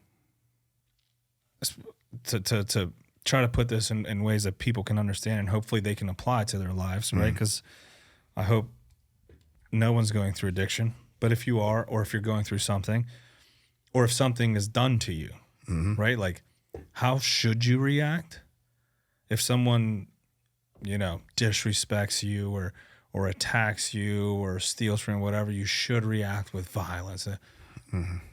But that's the human reaction. Let's try to like, one thing I want to do is we need to change this society. Be the person you need to someone, or be the person you want to someone, right? Growing up, I was a fucking problem because I didn't have a man in my life to show me the way. I didn't have someone to show me what actual relationship with God is. I had someone show me the fear of God. I had someone show me all the bad things and, if you do this, you're going to hell. You do this, you're going to hell. So push me away from faith. I didn't have a man to invest in me, right? So I was always trying to take, look for attention, right? Like, I needed that man. So now that I'm in a position and a role where I have the opportunity to be that man for others, I will take advantage of that, right? Like, how many young people come up to me or people want to start a podcast and like, why do you help them? Why wouldn't I? Why wouldn't I'm in the position to? I'm given the opportunity to. Why wouldn't I extend an olive branch? Oh, but they did this to you. That's a testament to them, not to me. That's a good kind of selfishness. doing good for others makes you feel good, and that's the type of selfishness that I want. You know, and in a way, it's kind of not selfish, but it is. But it's not. But it is. Well, it's like it's whole selfishness, right? The human selfishness is what can I get for nothing? Yeah. The whole selfishness is what can I give? Yeah. Right? Because it makes me feel good. We'll call that selfish for lack of better terms. Right? Like why wouldn't I help someone in need? Because if I needed someone, I would want someone to help me. Yeah. But how many people won't be that person for others because they never had it? Yeah. Perfect example, parents. I didn't have this growing up. Why would I just give it to them? Because that is your role and position right now. Yeah. Because you've been put in that opportunity. You've been given that opportunity. Why wouldn't you? Read the Bible. That's why. Seriously. I don't understand how we've gotten to a society where it's like me. When if everyone even tried to go, how can I help Tanner today? Yeah. How can I help this person today? It's very American society. It's going to too. come back to you. Yeah. Let's talk about selfishness. It's going to come back to you. If you do good, good will be done onto you. It's contagious, right? Like we watch these videos of violence and stuff on Instagram. It makes us feel a certain way. We're like heightened. You watch a video of someone helping a family or someone buying groceries for someone, and people are always like, why would you film this?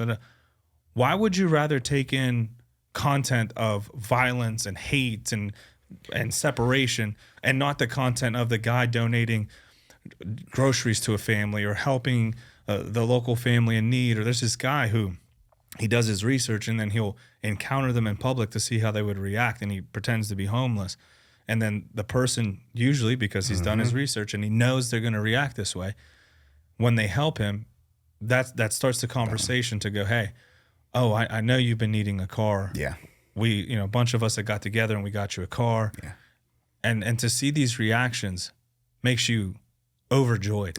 And you're not even the one doing it. You know what's crazy is, so I used to do this email newsletter, and one of the segments was the kindness corner. So I would start with like my listings and the real estate market and some real estate news, and that was all so easy to find. And then I would search the internet for good, kind stories, and it was so hard. It was hard to find those because all of the media, all of the news is just, I want your attention. What's an attention grabber is drama. Shocking. What's drama? Shock, negativity. It was hard to find. But then, like Tank's Good News on Instagram, love that page. Yeah, I love that page. It's all about good news. It's all about people helping people. It's exactly what I think I saw what you were talking about on that page.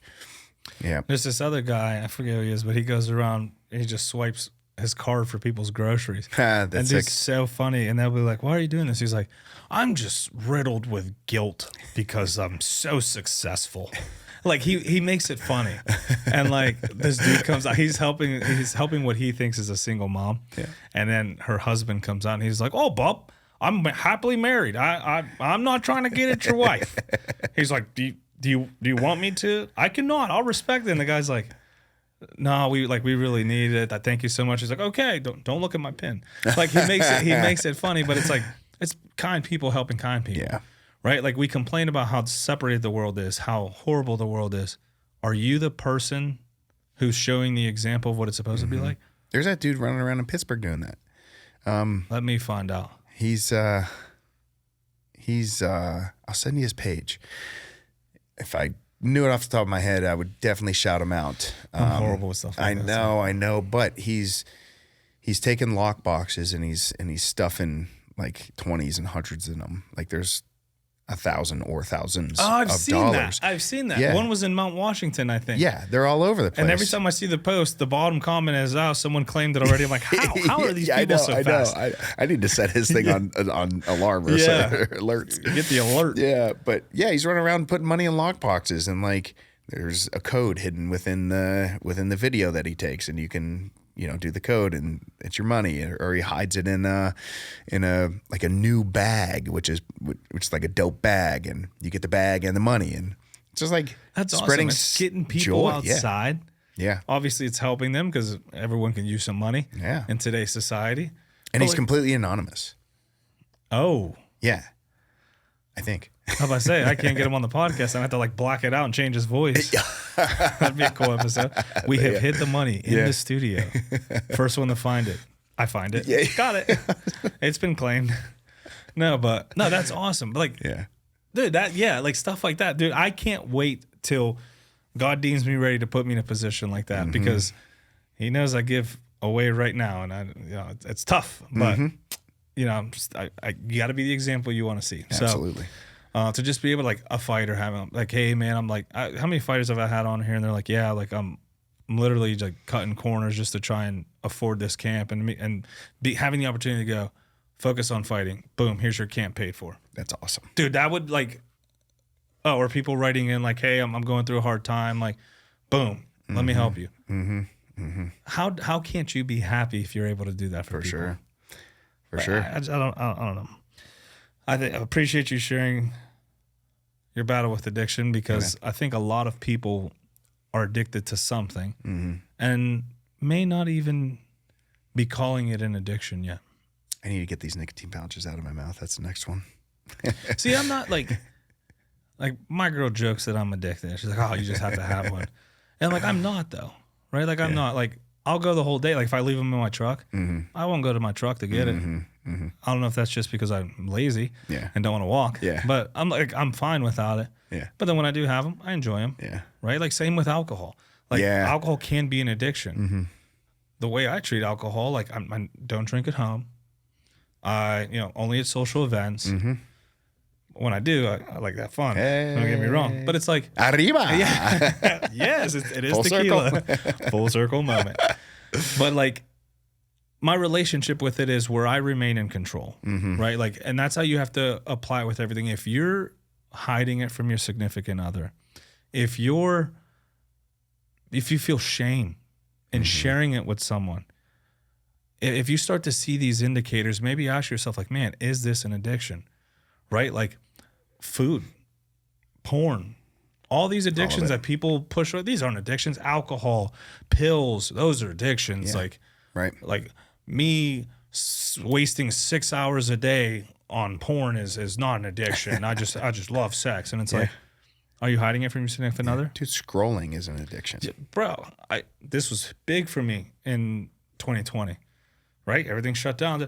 I would spend, no lie, hours on the couch, literally daytime, screen, look up, dark. And I'm like, damn, like how much time did I? 3 hours. And then I'll complain. And then I'll have the audacity to complain that I didn't get work done. Yeah. Yep. Talk about ego. Talk about arrogance. I'm so busy. I couldn't get this done. Yeah. I just killed 3 hours on TikTok. Are you really busy? Are you really busy? Elon Musk is pretty busy. Are you as busy as him? We all have 24 hours. Everybody. Same bank. Yep. Like, are you busy or are you filling your time? You know what I mean? Like, for sure. Yeah. So start reevaluating, especially with this addiction stuff, man. Like Oreos. Sounds silly. I was addicted to Oreos. I ate an entire party pack during a Call of Duty game one time. That's easy. No, the box with sleeves. Yeah. Every single one of them. You addicted to them anymore? No. We should have a challenge. No, we shouldn't. But probably not. No, we shouldn't go back. We shouldn't go back to like, that well. No, I will say I will dabble, right? Like I'll see those single Oreos. I'll grab one, eat, boom. Like it doesn't have that effect on me. It doesn't have. I don't have that relationship. While we're in the topics of relationship, I don't have that relationship with it anymore. Yeah. Right. Like in college, I was addicted to alcohol. I don't have that relationship with it anymore. Right. Like some people will completely not go around it again because they understand the relationship they have with it, right? It's like that toxic ex.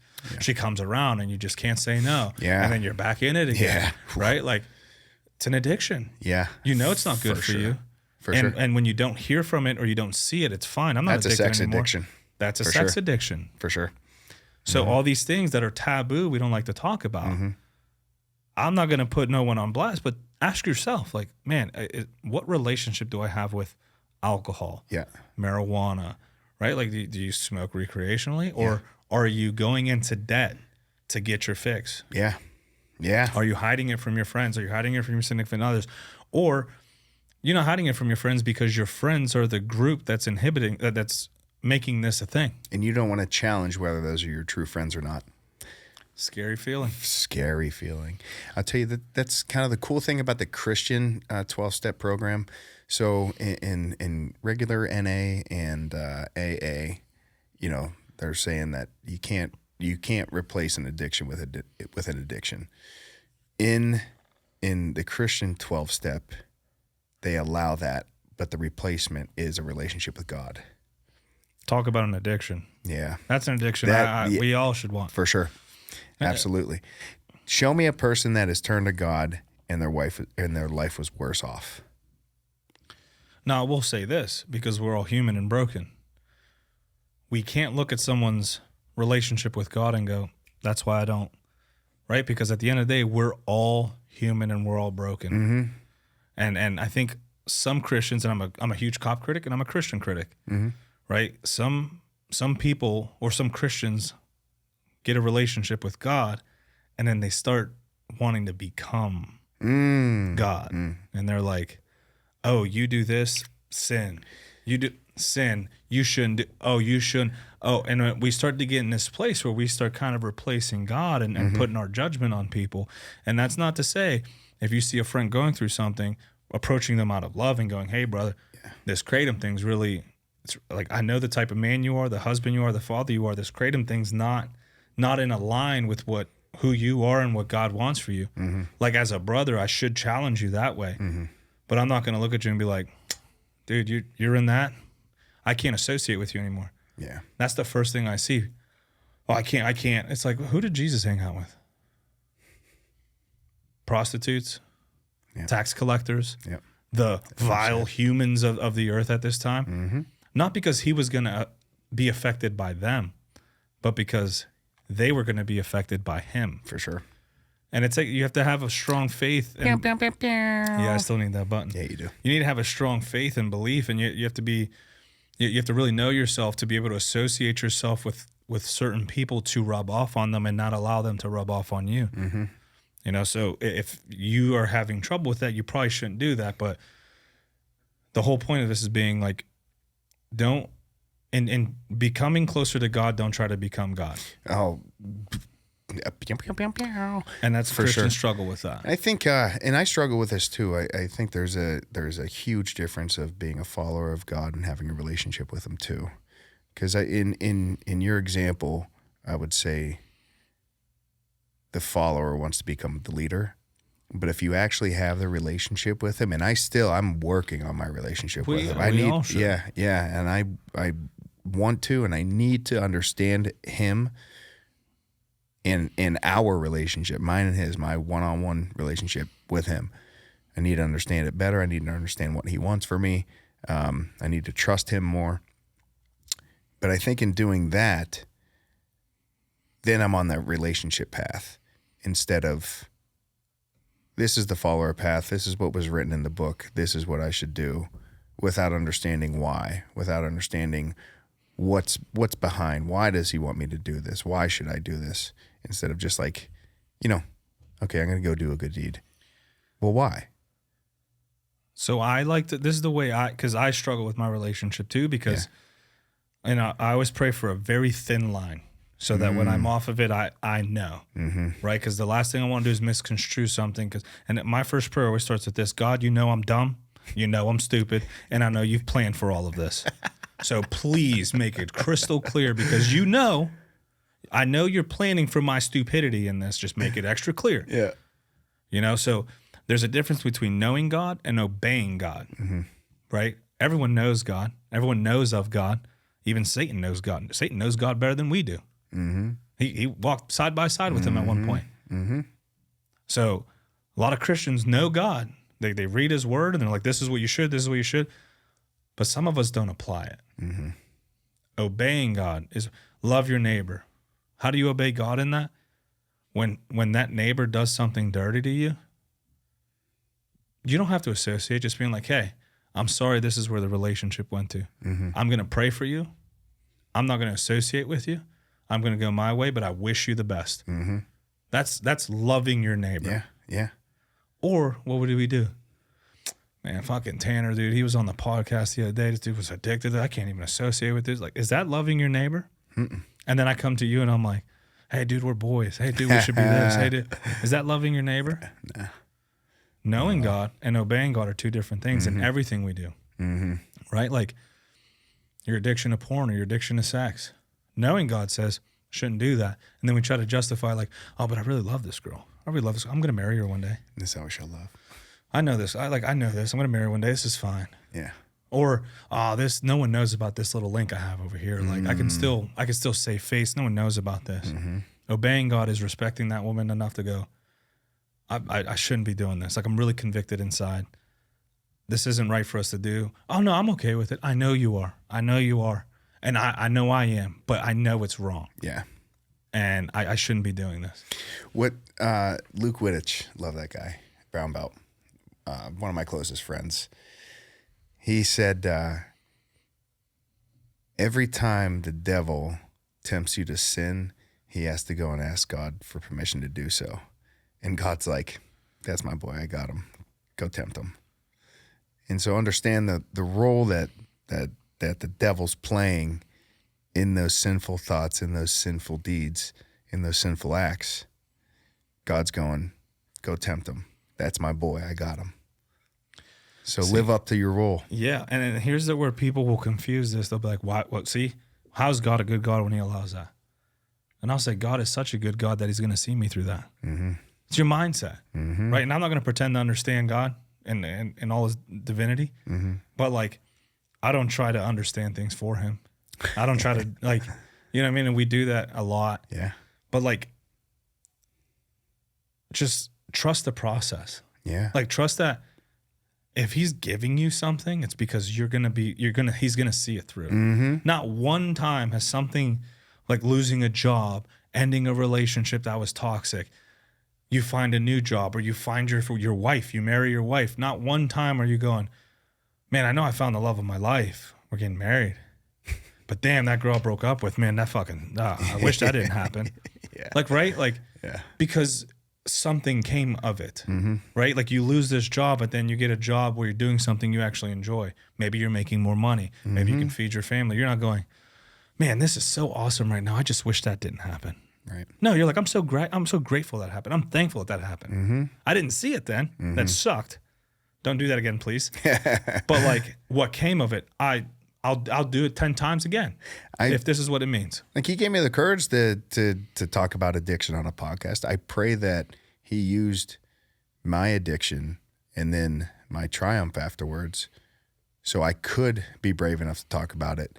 So maybe somebody that's listening can be brave enough to overcome their addiction too. Like I pray that happens. And that's why I do this, man. Yeah, man. Conversations that I've had have helped me through so many things. And if I can just look at the younger version of myself and go, bro, you're going to meet this dude, this dope dude one day, and you're going to learn something from him, and he's going to like, you'll understand why you're going through this. Or, you know, someone who's listening who never, like, it's so funny because being at the fights this past week, and I've had multiple come up to me like, man, dude, I love your podcast. And when I normally hear that, it's people I know. And I'm like, oh, dude, that's awesome. You're actually listening. I appreciate that so much. These were people I'd never seen in my life.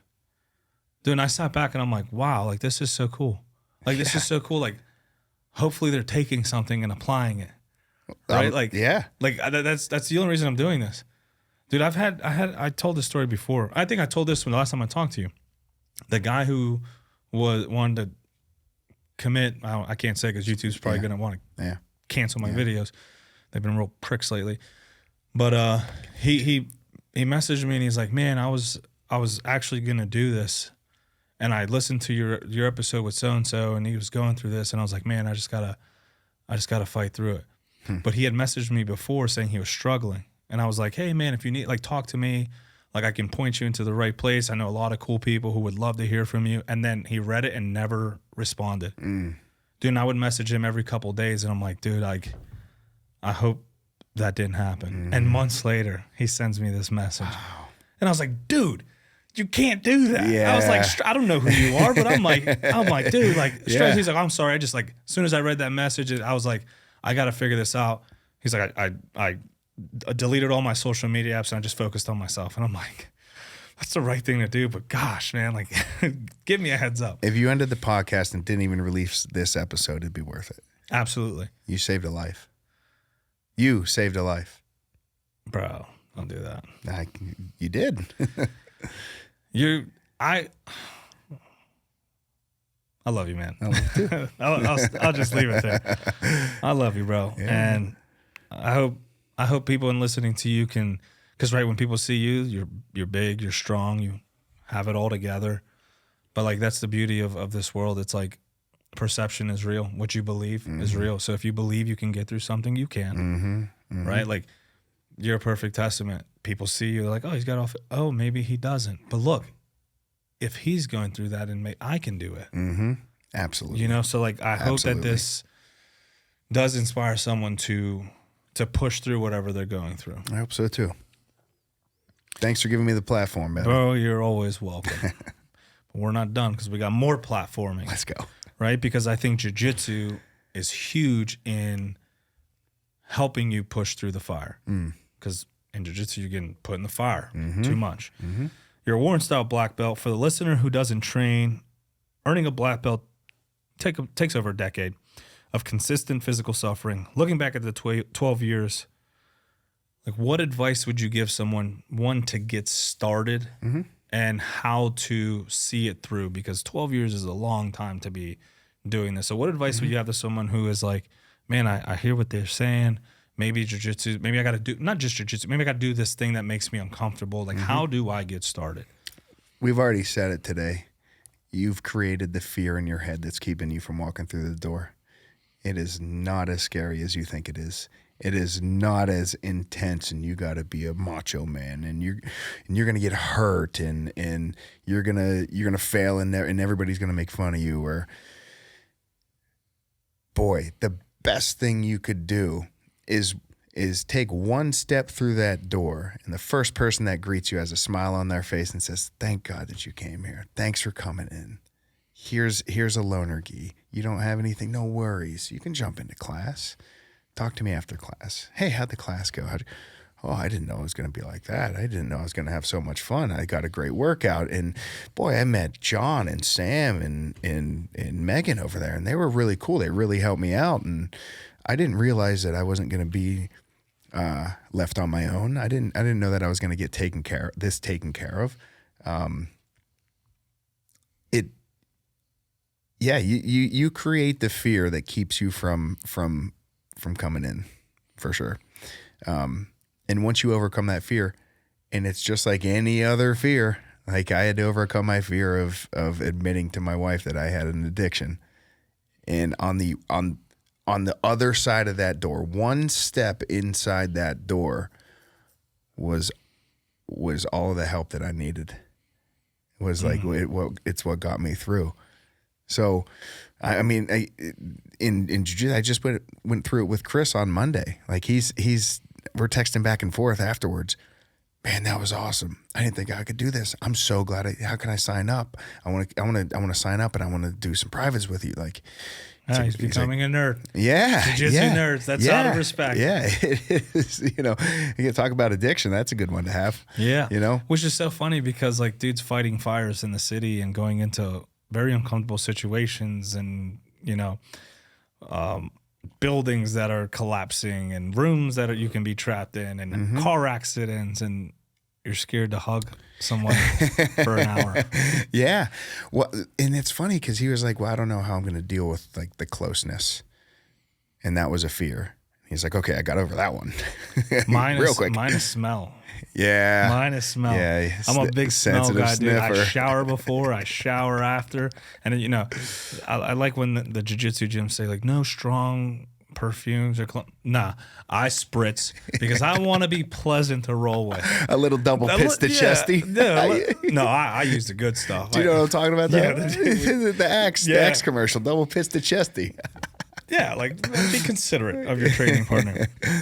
But like that was a big, like I'm a big, I don't want to say I'm a germaphobe, but like wet things on my hands. Yeah. I hate sweating. Then I go to jiu-jitsu and what? I'm the sweatiest dude there. Yeah, you're literally rubbing on the mat. You take off your gi, your rash guard is on everything, and you're like, oh, well, I'm completely soaked. Yeah. But the feeling you get after everything's said and done, you're like, wow, that was fun. That was cool. Excuse me. And I can already predict how it's going to help him in his job, and it'll help anybody in their job for sure. If you're sitting behind a desk as a programmer and you're behind a computer all day, like you're going to do some mundane bullshit that you don't want to do. You're going to get stuck. How are you going to overcome that? It's going to help you overcome that. In Chris's job, he's a firefighter. I'm teaching him basic grips. He's going to be able to carry equipment better. He's going to be able to carry humans better. He's going to lift up, like he's going to be able to, if, that's what he signed up for, to run into burning buildings and grab somebody with a gable grip. Yeah. Yeah, exactly. And come out and, the guy that doesn't know how to lock their hands properly is just carrying someone like they're dancing at a ball with them. Like he's that's a good point. He's going to become a star just because he has the knowledge and the courage and now the wisdom that's translated from jiu-jitsu. Fuck yeah. What belt is the hardest belt to get in your opinion? White. Typical black belt answer. What belt is the hardest belt to push through? Blue. I would have to agree. Yeah. I'm still a blue belt. Yeah. Because at blue belt, now you know how to handle somebody. Now you know how to protect yourself. You're also getting your shit beat in.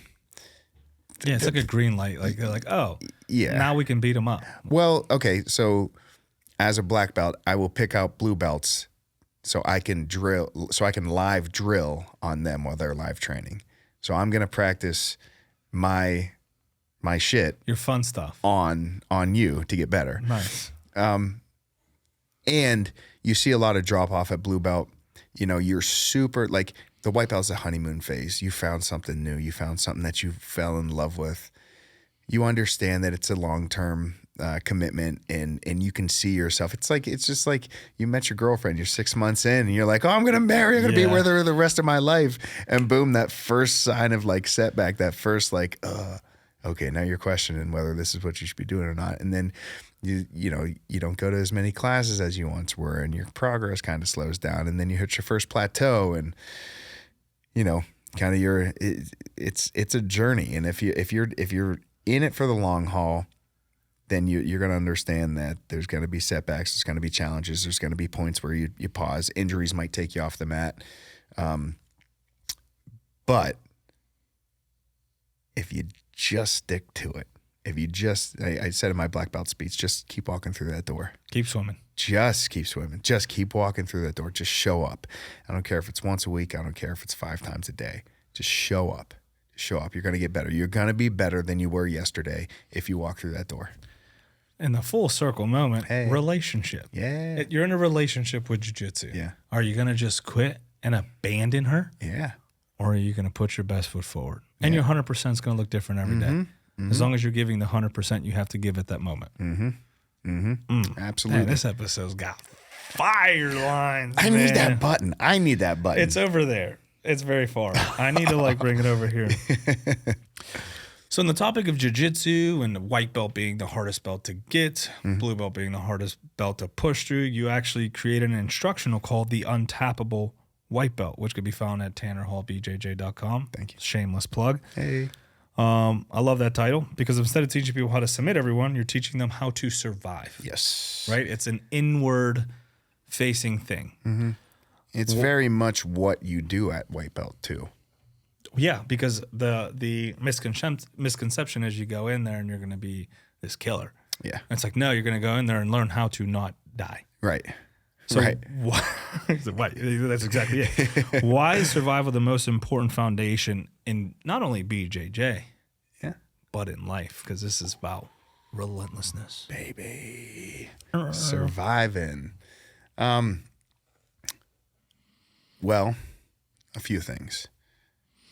You're gonna you're going to be on defense a lot in jiu-jitsu and life. On defense, if you're starting something new, a new job, a new relationship, maybe trying something like, I don't know, maybe you found like rock climbing. Like you're going to fall a lot. You're going to stumble a lot. In jiu-jitsu, you're going to be on defense a lot, especially at white belt. So get good at being on defense.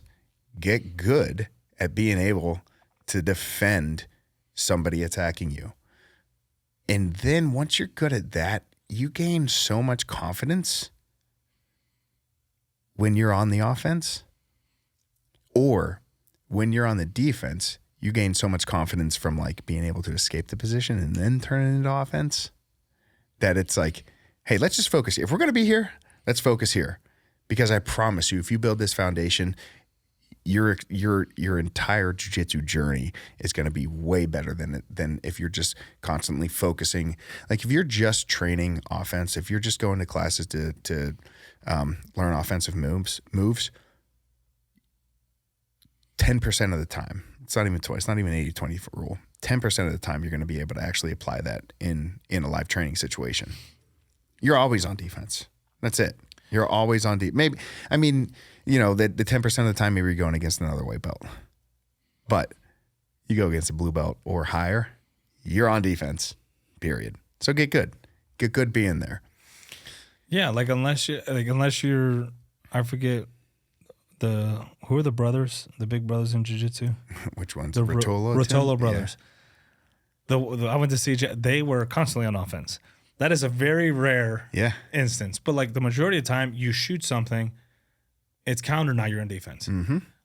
You no matter what, you're constantly defending yourself. And in life, I love the metaphor of in a new job, right? You go into a new job and you start firing off and boom, boom, boom, boom, boom. You're gonna rub people the wrong way. Mm-hmm. But if you're defensive and you're in there and you're taking things in, you're allowing things to come to you, you're processing things as they come, asking questions. People are going to look to you and be like, wow, this is a solid dude. We just hired a guy at my job, and he's a go-getter. And the first thing comes in, he's like, hey, what's the culture of this squad? Because as a new guy, you bounce between the squads to learn kind of how the department runs and operates and stuff. And he came up to me on a midnight shift. He's like, what's the culture of the squad? Are people very active, or do people just respond to calls? I don't want to rub anyone the wrong way, but I do like running traffic. And I was like, bro, what a phenomenal question. Yeah. I'll say this about this squad. They're very big on being proactive. I was like, that being said, there's moments where people are catching up on paperwork or doing little details or catching up on stuff. Don't let that stop you from doing what you want to do. We're very big on getting after it. Making sure we're seen, being out there. So if there's a moment when people aren't doing that, you feel free to keep doing that if that's what you're passionate about. Mm-hmm. No one's gonna try to hinder your growth or hinder what you want to do. Nice. But that question, from that question on, I was like, yeah, that's a solid dude. I've worked with him 3 shifts. But that's a solid dude because he came in here in a different way. He approached things differently. So being defensive, that. And that you're gonna make a new instructional, and I'm gonna help you with that. Yeah, cool. Untappable White Belt in the gi. Just same everything in the gi. Just in the gi. Or the Relentless blue belt. Oh. I accidentally did that, and that was good. That was really good. That was really good. It's done. We're doing that. I have to. I gave Brian Mitchell a fight name by accident. What's his name? Oh, it is now Brian Blackout Mitchell. Okay. He works in power, and he knocks people out and chokes them out. Oh, let's go. Yeah, come on. Now Relentless blue belt. The Tanner Hall instructional. I'm in. Will you be my UK? No, you're behind the camera. I could do both.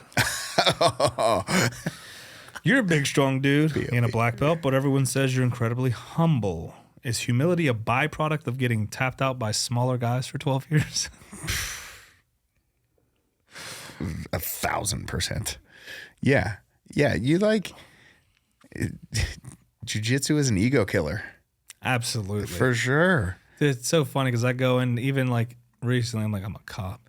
I weigh 230. I train. I hit the mat. I hit the mitts. I train some BJJ because I've taken some time off Uh-huh. because I'm a little bum. And then the 18-year-old kid who has homework to do after jiu-jitsu taps me out. And I'm Sure like, thing. yep, I don't know why I was thinking all that because I know it doesn't matter. I still get on. Like I got a purple belt toe held me 2 weeks ago. Dirty, though. It's dirty, but I should have been able to defend it. I just didn't. Here's where the ego creeped back in. I didn't respect it whatsoever. And I was like, oh shit, okay, a tap. It's like, okay, still humbles you. Still, humility is a huge aspect that, again, emits to your entire life. Transcends. Be humble. That's the word I want. Be humble, my friend. Yeah. So, the why. You're a husband. You're a father. Sorry. Huh? Oh, Go ahead. With the real estate hustle, the loan officer duties, the BJJ training, how do you make sure the husband and father roles never slip? Like, where do you draw the line between the grind and the home life? So, the grind is because of the home life. I do it for my family. My wife stays at home. She does have her photography business, and now some social media business as well. But she stays at home. And so knowing that when I walk out that door, I'm doing it for them, that I have an agreement with my wife that I am the protector and provider of this family, and damn it, I'm going to do that. Or so help me God. Or so help me God. Like it's just, it's like, I said BJJ and AJJ. Now it's like BF and AF, before fatherhood and after fatherhood. Changes a man. It changes you. It's no longer It about changes you. the man and the woman, actually. Yeah. Oh, probably changes the woman more. Yeah, well, like, Yeah. it's so crazy to see. Be like, a lot of women around my life are having babies. Like, it must be the season. 9 months ago was popping. Yeah. But no pun intended. Summer season. Yeah. But I'm seeing a lot of their like for example, some of my jiu-jitsu friends who just recently became mothers. Mm-hmm. Right? They were like all killers, like go out, and now they're like, I just want to be home. I want to take care of my child. I want to make sure the house. And I'm like, what changed? You used to be this like go-getter, but I understand. Like it's like this is my baby. They're still This is my priority. They're still that go-getter for the baby, which is scary. Yeah. Like get between mama bear. Ooh. But it's like it's interesting to see like how the dynamic shifts. And then for men, right? Like when I had my daughter, I was very egotistical, self-centered, me, and literally in a snap, in a drop of a hat, everything changed to like, I will make sure the man I am never comes into your life. Mm-hmm. And in doing that, thank God I changed as a man. Mm-hmm. But like, how interesting! I was like, I'm this dude, and I never want this dude to come across my daughter. Yeah. And then understanding that, I was like, oh, I shouldn't be this dude. Mm-hmm. A lot of maturing. Yeah. But like it's crazy in an how instant, it changes. It's the drop of a hat. It is. I mean, as soon, you kind of get it, you kind of feel it. For me, when my wife was pregnant, we were like prepping and everything, and you feel the kicks and all this stuff, nesting. and then oh yeah, shit, dude, I was nesting. I was like, I apologize for that again. I need you to. I know. 2 seconds.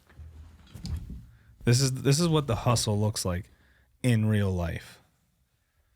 I hope that's not your wife. No, I'm just gonna put it on silent. It's not the wife, right? It's not. It's a lender. No, I don't care about that. Me neither.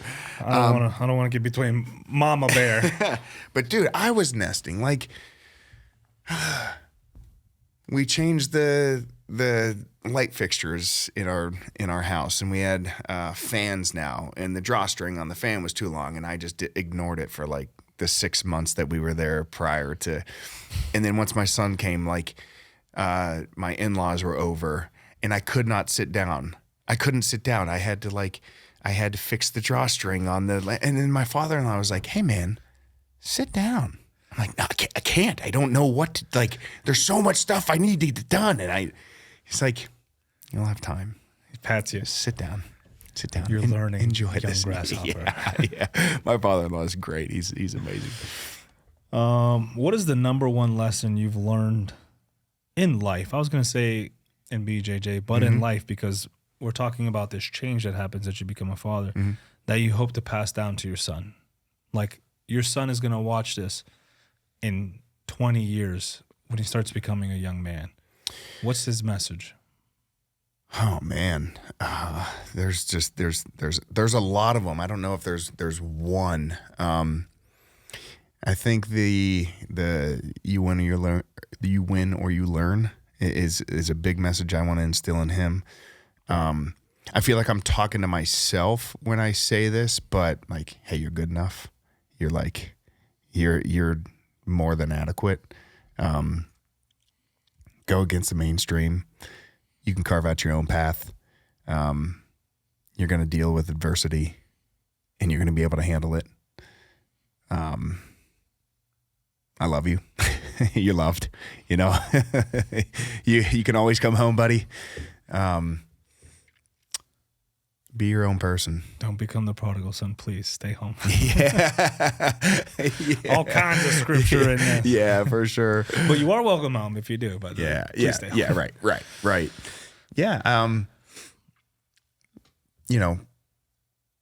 Make your own decisions. Fail a lot, but again, you're not failing. You're learning. I asked that question because I watched a reel the other day that said, your children will talk about you one day. Huh. What are they going to be saying? Dude, and it almost wrecked me. Yeah. Because for the last part of a few years, I was work. I got to provide. I got to give her the life I never had. Mm-hmm. And in doing that, I gave her the life I had of an absent father. Mm. Right? Like, to justify it. And my daughter, all she wanted was time and attention. Mm-hmm. And dude, when she was explaining this, she was like, you don't play with me anymore. Mm. Bro, someone took a 2x4 and stabbed it through my chest. And then the next thing was, can we play Uno? And the first thing that was going to come out of my mouth, but I have to. And I was like, yes, we can. Yeah. And we played Uno for hours. Yep. So like, I asked this question because a lot of self-reflection. Like, we as fathers want to provide, we want to protect. Are we being present with our children? Like, are we hugging them enough? Mm-hmm. Like, when's the last time you told them I love you? Like, and another thing that hit me was I held my daughter for the last time at one point, and I don't even remember it. Right? Like, your son's going to grow so old one day that you can no longer hold him. Mm-hmm. It'll be the last time you pick him up. Mm-hmm. When will that moment be? Go pick her up. I will. She'll probably try to double leg me now. Good. Hey, you taught her well.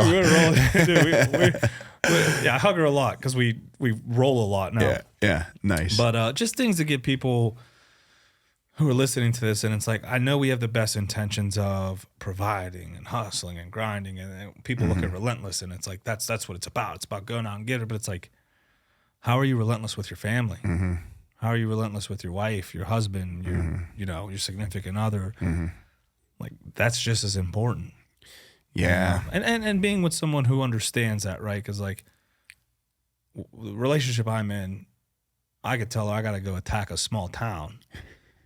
And she's like, all right, whose car are we taking? And I got to be like, this is my role. And she's like, no, we're one. This is my role. It's like the scene from The Town. Yeah. Dude, I'm going to hurt some people. Whose car are we going to take? So just things to think about.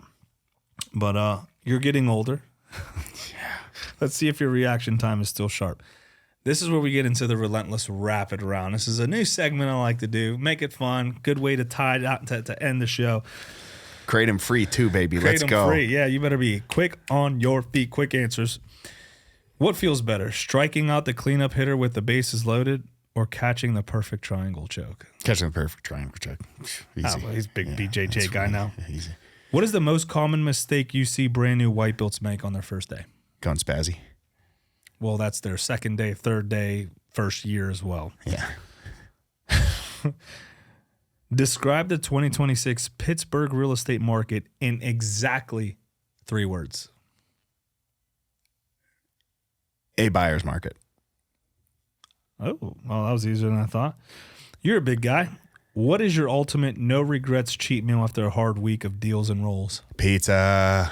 You're a pizza guy too? I'm such a... What type of pizza? What's your... Pepperoni, sausage, hot peppers. Hot peppers. Yeah. Do you like thin crust or no? Yeah. Dude, I love thin crust. I call it pizza chips. Like if it can crunch, pizza chips. Okay, Bro. from where? Domino's. Hate me. Hate me. I dare you. I'm not going to hate you because they do have that flavor crust where you can get like garlic or ranch flavor or nothing. But let's step outside of your comfort zone a little bit. Here we go. All right, Where do you go? Pizza Lupo in Lawrenceville or Pizzeria Davide, and it's right behind Dianoia's in the Strip. Haven't heard of either of those. I'm gonna have to try those. I got couples therapy at 3. We're It's almost 12:30. I don't think we have time. But we also have a phone call to make. What is the one thing about being a dad that nobody warned you about? It's hard, like harder than you think, like way, way harder than you think. But it's also way, way, way more worth it than you think. Like, I always tell people, you'll never have it figured out. yeah, Like, never. yeah, Right? Like, before couples have kids, they're like, oh, we have to save, we have to this, we have to make sure we baby-proof the house, we have to, and then the baby comes and it's like, what are we doing? Yes. Like, you'll never have it figured out. Little Johnny starts getting into sports and you're like, oh, we have to buy this, we have to buy this. And then something crazy and be like, what are we doing? Yeah. Like, you will never have it figured out. So it's okay. You will figure things out at that moment in the process. right. And then you'll get surprised again. So It's so true. It's so true. 2 years later, what does relentless mean to Tanner Hall today? Oh, I love it. So I'll tell you what it doesn't mean. Relentless doesn't mean kind of what we talked about. It doesn't mean just like hyper focus on one thing without, when you have all these other responsibilities that need your attention. Relentless means showing up in the capacity that you need to be in every role at that present time. So if you're at work, you got to have your work hat on. If you're at home, you need to have your father and your husband hat on. If you're on a podcast, you need to have your podcast hat on. So I like it's not hyper focus on one thing. It's not, it's grind culture, right? Like modern grind culture. Yeah, modern grind culture. That's not what relentless means to me. I like that because that is exactly the best way to describe what relentlessness is. Like, you're applying yourself to what needs to be applied to in that moment. That's a way better way to say it. Thank you. I mean, that's just a summarization. I like the way you worded it. For a self-described in prayer, dumb and stupid guy, that was pretty good. You're running 2 businesses, raising a family, and maintaining a black belt level of fitness. To the person listening who says they don't have the time to get in shape or start a side hustle, what is your message to them? We all get the same time. We all have the same amount of time. 24 hours. Yeah. Get up early. Get up early. That's it. What's stopping you from getting up at 5 o'clock? My alarm clock. Well, set it. Or lack of one. Yeah. I got to be relentless. Gotta have it. If someone listening wants to become untappable in their own life, whether it's their career, their fitness, or their mindset, what is the very first habit they need to build tomorrow morning? Very first habit. Stick-to-itiveness. Make the decision and stick to it. I like that. Yeah. Being intentional with the decision you make and then just following through.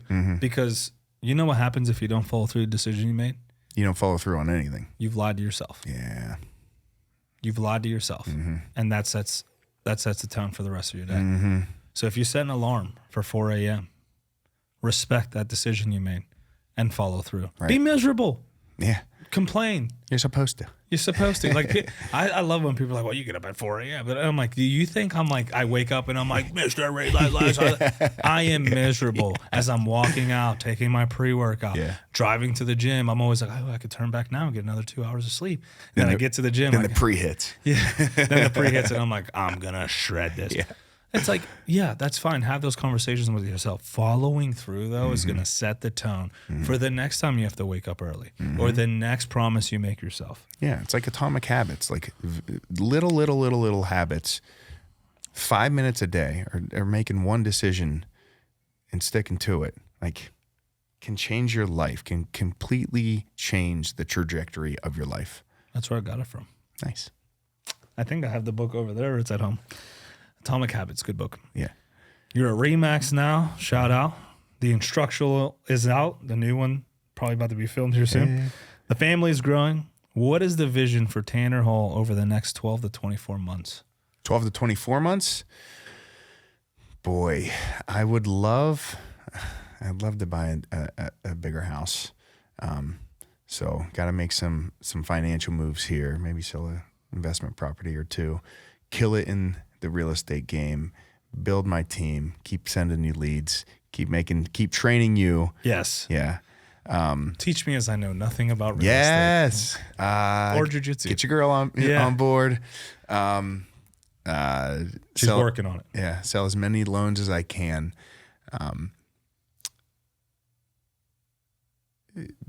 Be a superhero to my son. Be a husband that my wife brags about. Continue sobriety. A lot. 12 to 24 months is a long time. It's a short time, but it's a long time, and a lot of things can change. And it's about to be a good time. Yeah, it's about hey, here for a long time, here for a good time, baby. There's a lot. I mean, in goals move, and the goals are added, goals are subtracted. The target moves, the goalposts, gets further and further away, but. Overall, just like I think a steady upward trajectory in life as I define that. Good. And the easiest question I've asked you all show, because it was heavy. Where can people follow you online if they want to follow your real estate, your jiu-jitsu, all that good stuff? Tanner Hall BJJ on the socials. I think that's on YouTube as well. Tanner Moves PGH for real estate. I gotta start a lending one, which is another one. This is what see. I had the podcast, my personal, the real estate, and then what I've learned is, especially in today's age, people want to follow the person. Yeah. Right. So like your BJJ stuff is like all BJJ. Right. So it's good, but have it all in one. I would love that, because when someone has the real estate stuff and they're like, he's also a lender. Yeah. Oh, he also it ties it's you online. If we make the decision to go on social media, we kind of have to put some of I don't put all my stuff out there because I hate social media, but I want people to know as much as me as I want them to know together. So put it all together. I love that, and I wish I could. There's some lending advertising rules that I have to follow. That's true. And I'm not a lender, like so that, I wouldn't know. So just a stupid agent. No, you're not. No, we're gonna focus your sphere. Let's talk business. Your sphere is the police force. Like that's when somebody in any department needs to buy a house. I want Ish to be their first thought. That's what we're working on. Let's go. Follow me. At the Ish Lopez. I thought I had to. No, we talked about buffering.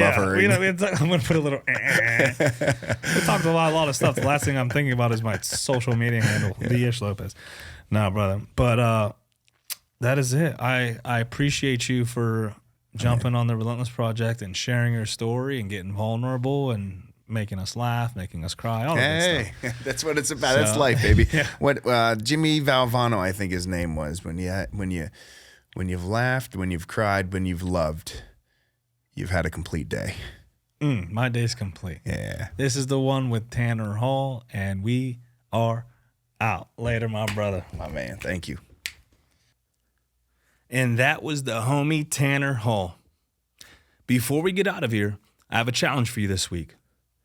Tanner built an entire instructional course around being untappable. He teaches people how to survive when they're pinned, under pressure, and suffocating. Because if you can learn to breathe under pressure, you can survive the round. Your challenge this week is the Untappable Challenge. I want you to intentionally put yourself in a highly uncomfortable situation this week where you normally would panic or quit. Maybe it's an ice bath. Maybe it's a difficult conversation you've been avoiding. Maybe it's holding a wall sit or a plank until your legs shake. When your brain starts screaming at you to quit or to tap out, I want you to close your eyes, control your breathing, and stay in the fire for just 10 seconds longer than you want to. Teach your brain that you can survive the pressure. Become untappable. Share this episode with one friend who you think would be inspired by this conversation. Follow the Relentless Project on Instagram, X, and YouTube at Relentless PRJCT. Like, share, subscribe, drop a comment, show some love so we can keep bringing you awesome guests with relentless stories. And remember, we don't settle, we don't quit, and we don't wait for permission. Love you all. I'm Ish. This is the Relentless Project, and I will see you on the next one. Later.